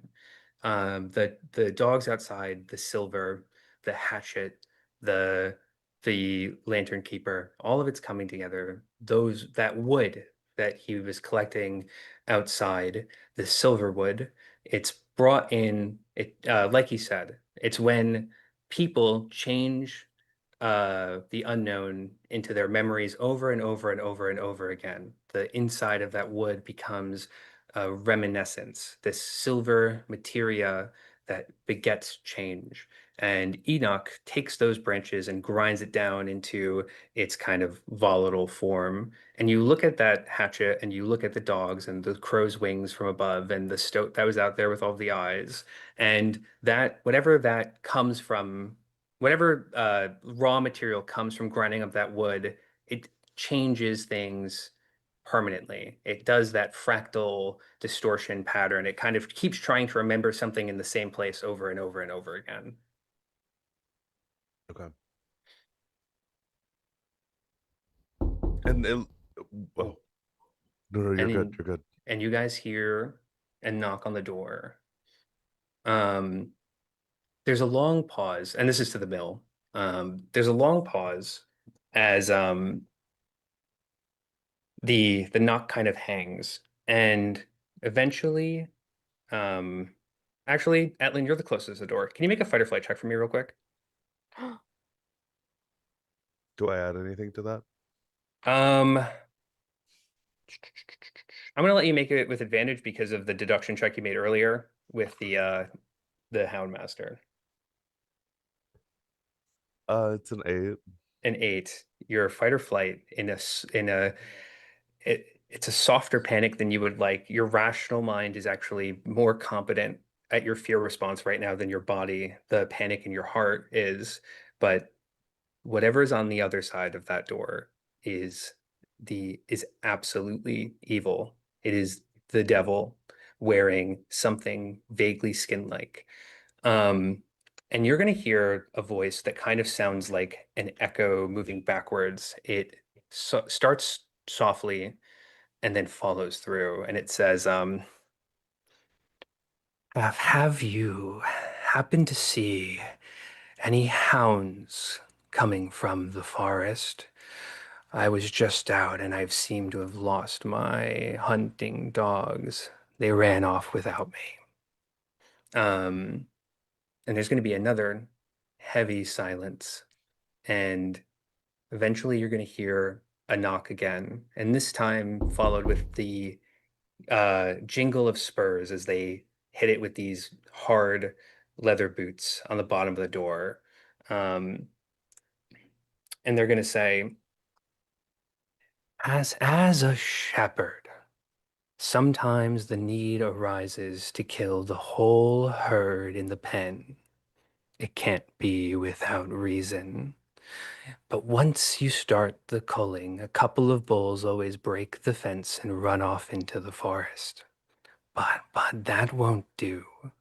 And you hear the jingle of spurs again as the figure outside walks. Every one of them has to die. That's the whole point, you see. And that's where the hunter in me comes out to track every last bull and shoot them dead. And there's a last knock as if you direct your attention to the front of the board, we're going to next session begins Ambition's Tribunal against the Hunter. Bum, Bum, bum, bum. bum, bum. What the hell? Awesome. That's so spoopy. I love it. Yeah. Yeah. This guy's the worst. So best of Yeah, luck. no, he sounds awful. Best of luck. Sarah, do we want to get to a quick round of stars and wishes? Yeah, hell yeah, we do. Is everyone here familiar with Stars and Wishes?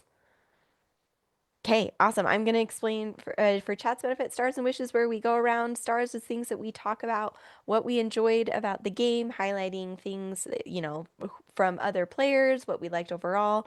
Wishes being things that we hope to see in future sessions, which is excellent because we are playing 2 more sessions of Ambition.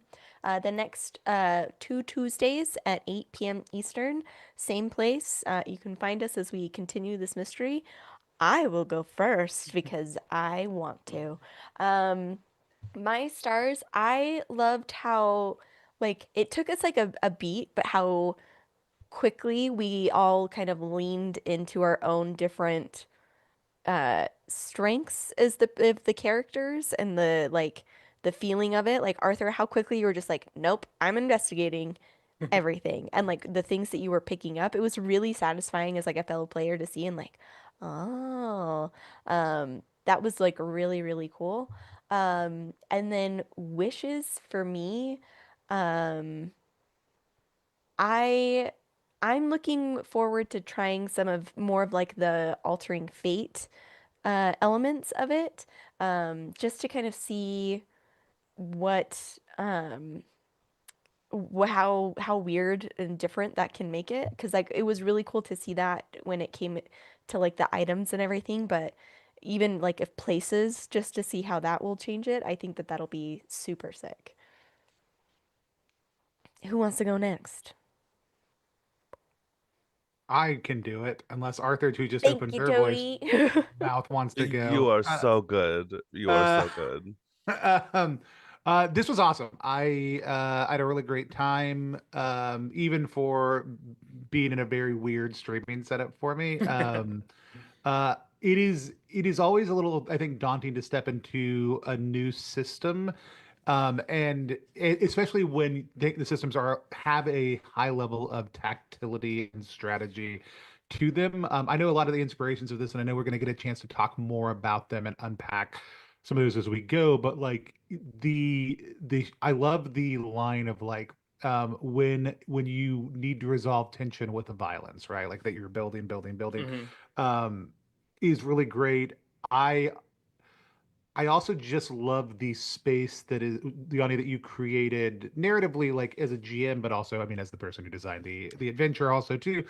Um, of just here's a weird shack in the woods, like what's happening, and the ability for players to really decide how they want to approach that, and even just this, like the slow burn of it, was like really tremendous to just kind of explore and gave us a space to poke and prod at the system along with the narrative, and I think that was super helpful. So just like huge stars for that. Sarah, I also just really loved you diving in as like rough football jock stabby shooty character, and but then also getting like I'm not crying like you are, dude, like just I'm eating my stew. It's just the onions in here. Like really early on was like a really fun beat that I think you played well, and I love how it drove that moment as they were like walking out. And then Arthur, I think for me, I think the space that you give with your character, like both you as a player, right? But the space that you're giving to your character, I think like investigatory characters like this drive narrative a whole lot. But I love like we could see it in the chat and that moment of you being like, oh, I as a player am having a thing because I'm inhabiting that role really fully that is making connections that I think matter, and then having that affirmed in the narrative. I think it was just a really great moment. But I think that you are those characters, like investigatory characters, can be spotlight hogs because they drive it. You as a player are giving so much space for hitting those beats and then like immediately giving other people space off of that. And it's good because Sarah and I can poke around and do dumb shit and know that you like you're also gonna And just we can be be like, don't worry, Arthur's gonna come here and actually figure out what the fuck. is happening. Wishes for me, I am super excited to continue to unpack the system, see what the tribunal is like, that what that mode of play is like, and also to just hit some more buck wild skills on it. I mean, also start like literally. I know I said it in play, but all night movie is probably maybe the skill that I have loved most out of any skill I've ever rolled in the game, and I want every single one of my characters to be able to do it in any game I play now. Oh my God, this series is gonna make me blush. You guys are so kind. Um, I do can you go want me to jump? Oh, next. Arthur, you got Oh, it. Yeah, go for it, Arthur. um, stars. I had so much fun. What a session, you guys. I I'm not gonna lie, I looked through all the characters and like the different classes, and I was like, oh, I'm such a miserable plot hound. I have to be the investigator. And it was like it was fully giving the fantasy. Like this is the first time I played a TTRPG that I really was like, I feel like I'm in the middle of an escape room right now. There's so many things to kind of play around with, and just like it it's one of those things where like this one you talked about, like the cards are already pulled, so there's already like kind of set happening, but it still felt so emergent, like getting to play through it, and like that Hmm. was really interesting, and having that like we can kind of slide in our tarot card to kind of modify polls. Is just like that was so fun. Um, for Sarah, I loved the way you were playing Ido and the kind of like cool kid act that you were doing with the keeper was so funny to me. That is just like wanting to like be cool and tough, but also this guy is so sad. He's so And so finding sad. like the comfort in the stew, that was like a lovely moment. And during the fight, Tony, I have like a really cool thing that helps like just like kind of sentinel stuff that I can do as the investigator. And I was all the way on the other side of the map. And I was like, I feel so bad that Sarah is by herself. And then like you swooped in with Noda, and those spells were wild. You were So throwing people cool. in trees, and you just did a really great job during that combat. And yeah, this was so fun. My wish, I'm so excited for Tribunal. I was reading through that during my lunch break today, and I was like, in my brain, it feels like the like, um, oh gosh, what's that game? The Ace Attorney, Danganronpa. Danganronpa. Yes, Yeah. like that like that kind of social combat, and I'm so excited. The investigator has some really fun stuff to play around with during the Tribunal phase, and I can't wait. It's gonna be so fun, you guys. Love it. I'm so excited for the Tribunal too. I don't usually get playtesters picking the investigator, and investigators are so much fun in Tribunal. They are absolute like if you want to be a plot hound, like Tales, everyone gets to kind of build the narrative with the subconscious. In Tribunals, you're like leading the show, especially because you get to have everyone you get to do rebuttals on your friends' turns at the start of the Tribunal, but then after you turn about, you get to bring your friends in to do rebuttals that push your clocks forward. It's like a very active, like you're like the whole showrunner of the Tribunal. It's so much fun. The My Stars, it stars in what's the other one? Wishes. Wishes. Wishes. Gotcha. Stars and Wishes. My Stars. You guys are so fantastic to play with as narrative players and actors. I loved doing everything with Enoch, the old seabird harpy. He's like one of my favorite characters. I love playing him. He's like a soft, bumbling, uh, like old bird with like a sad history, and there's just so much like richness, I think, in that early encounter with them, and then how everything transitions and then pulls through towards the end of the unknown. So it was just such a joy to engage on that level in a way that I haven't been able to in other playtests. That was just absolutely fantastic. And then for wishes, my number one wish, I'm so excited for you all to see the end of this fable. The Unknown is a very deeply personal fable. The themes at the end are something that I care a lot about when it comes to ambition as a storytelling system. I want it to be kind of like challenging and difficult and deal with like very internal or psychological or sublime stories. And you guys are just so fantastic in these encounters. I can't wait to bring you all the way through to the end. Awesome. I love it. I do have a question, Yeah. and whatever, if you don't want to tell us, that's fine. Is the Hound Master typically the tribunal that we're about to face, or is that part of just the way that Axe and other stuff popped out? This is always the tribunal you face. There's a bunch of different ways that it can start, but will always be the tribunal you face, and it's kind of like it's a tribunal that's designed to teach tribunals, where it's mostly focusing on one part of the asymmetrical nature of it, where the more higher level tribunals that you can do in Ambition. Also, you won't see this in this playtest specifically, or maybe later, depending on how crazy you guys go. But in Ambition, as players, you get to decide when modes of play change. So sometimes things will be violent towards you and they're putting an engagement on you, or like start a social combat with you in a tribunal. But you guys as players always have the agency to be like, I don't feel like I can solve this with my current tool set. We're either going to violence or I'm going to start a I'm gonna tribunal shoot him. on you. Yeah. Yeah, this is the kind of tutorial tribunal for Ambition.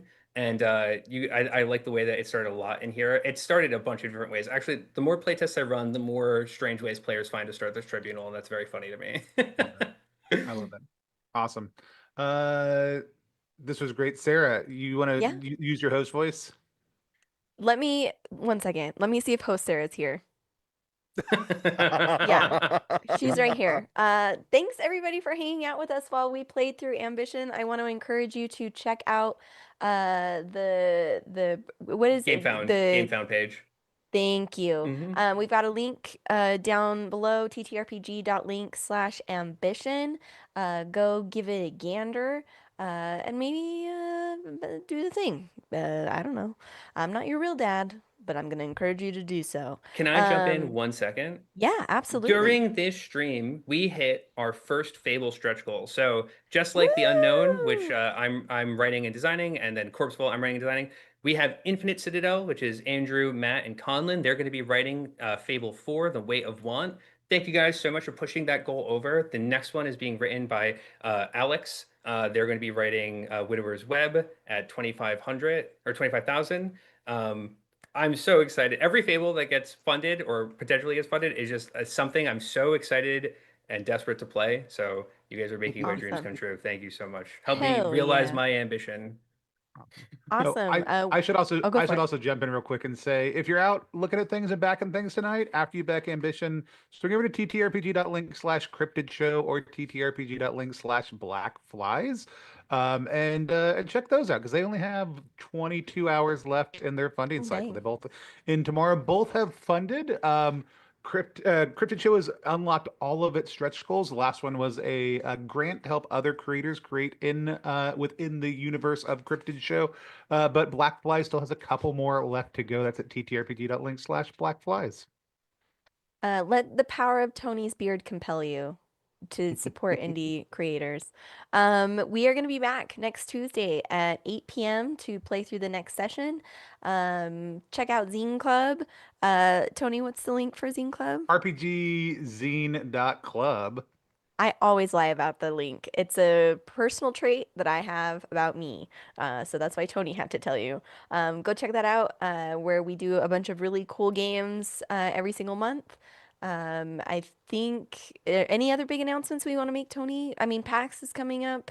We're PAX gonna is be coming up. there. If you're going to be at PAX, we'll be there. We'll be talking about a lot of stuff. We'll be playing a lot of games, be doing a Hmm. lot of great things. If you are a Zine Club member and didn't get cool past ones, you can get Arthur's previous game on there, Dying to the Light, which is a absolutely amazing game that came out this last summer through it. But if you like story games, adventure games, or all kinds of games, it's a great thing to check out. We've also got some cool special releases coming up next month. Club members in November are going to get an entirely extra digital zine because we are announcing soon some changes to Zine Club, adding in some new other things, and we got some special bonus stuff to go with that. So if you haven't signed up yet, now is a great time to hop on board and support emerging creators without them having to go to crowdfunding. It's an absolutely phenomenal program that helps drive a lot of things we do here at Plus One. So if you get a chance, head over to rpgzine.club or come say hi at PAX or Metatopia if you're going to be at Metatopia. Yeah. If you come say hi at PAX, I'll give you just the crispest of high fives, and I'm proud of you, kiddos. And with that, and I think, unless I'm missing anything, and I don't think that I am, we're gonna wave at the camera and wish you the best of times. Enjoy your pizza while Wes magics us into the ether. Bye, everybody. Bye. Bye. Thank you guys so much.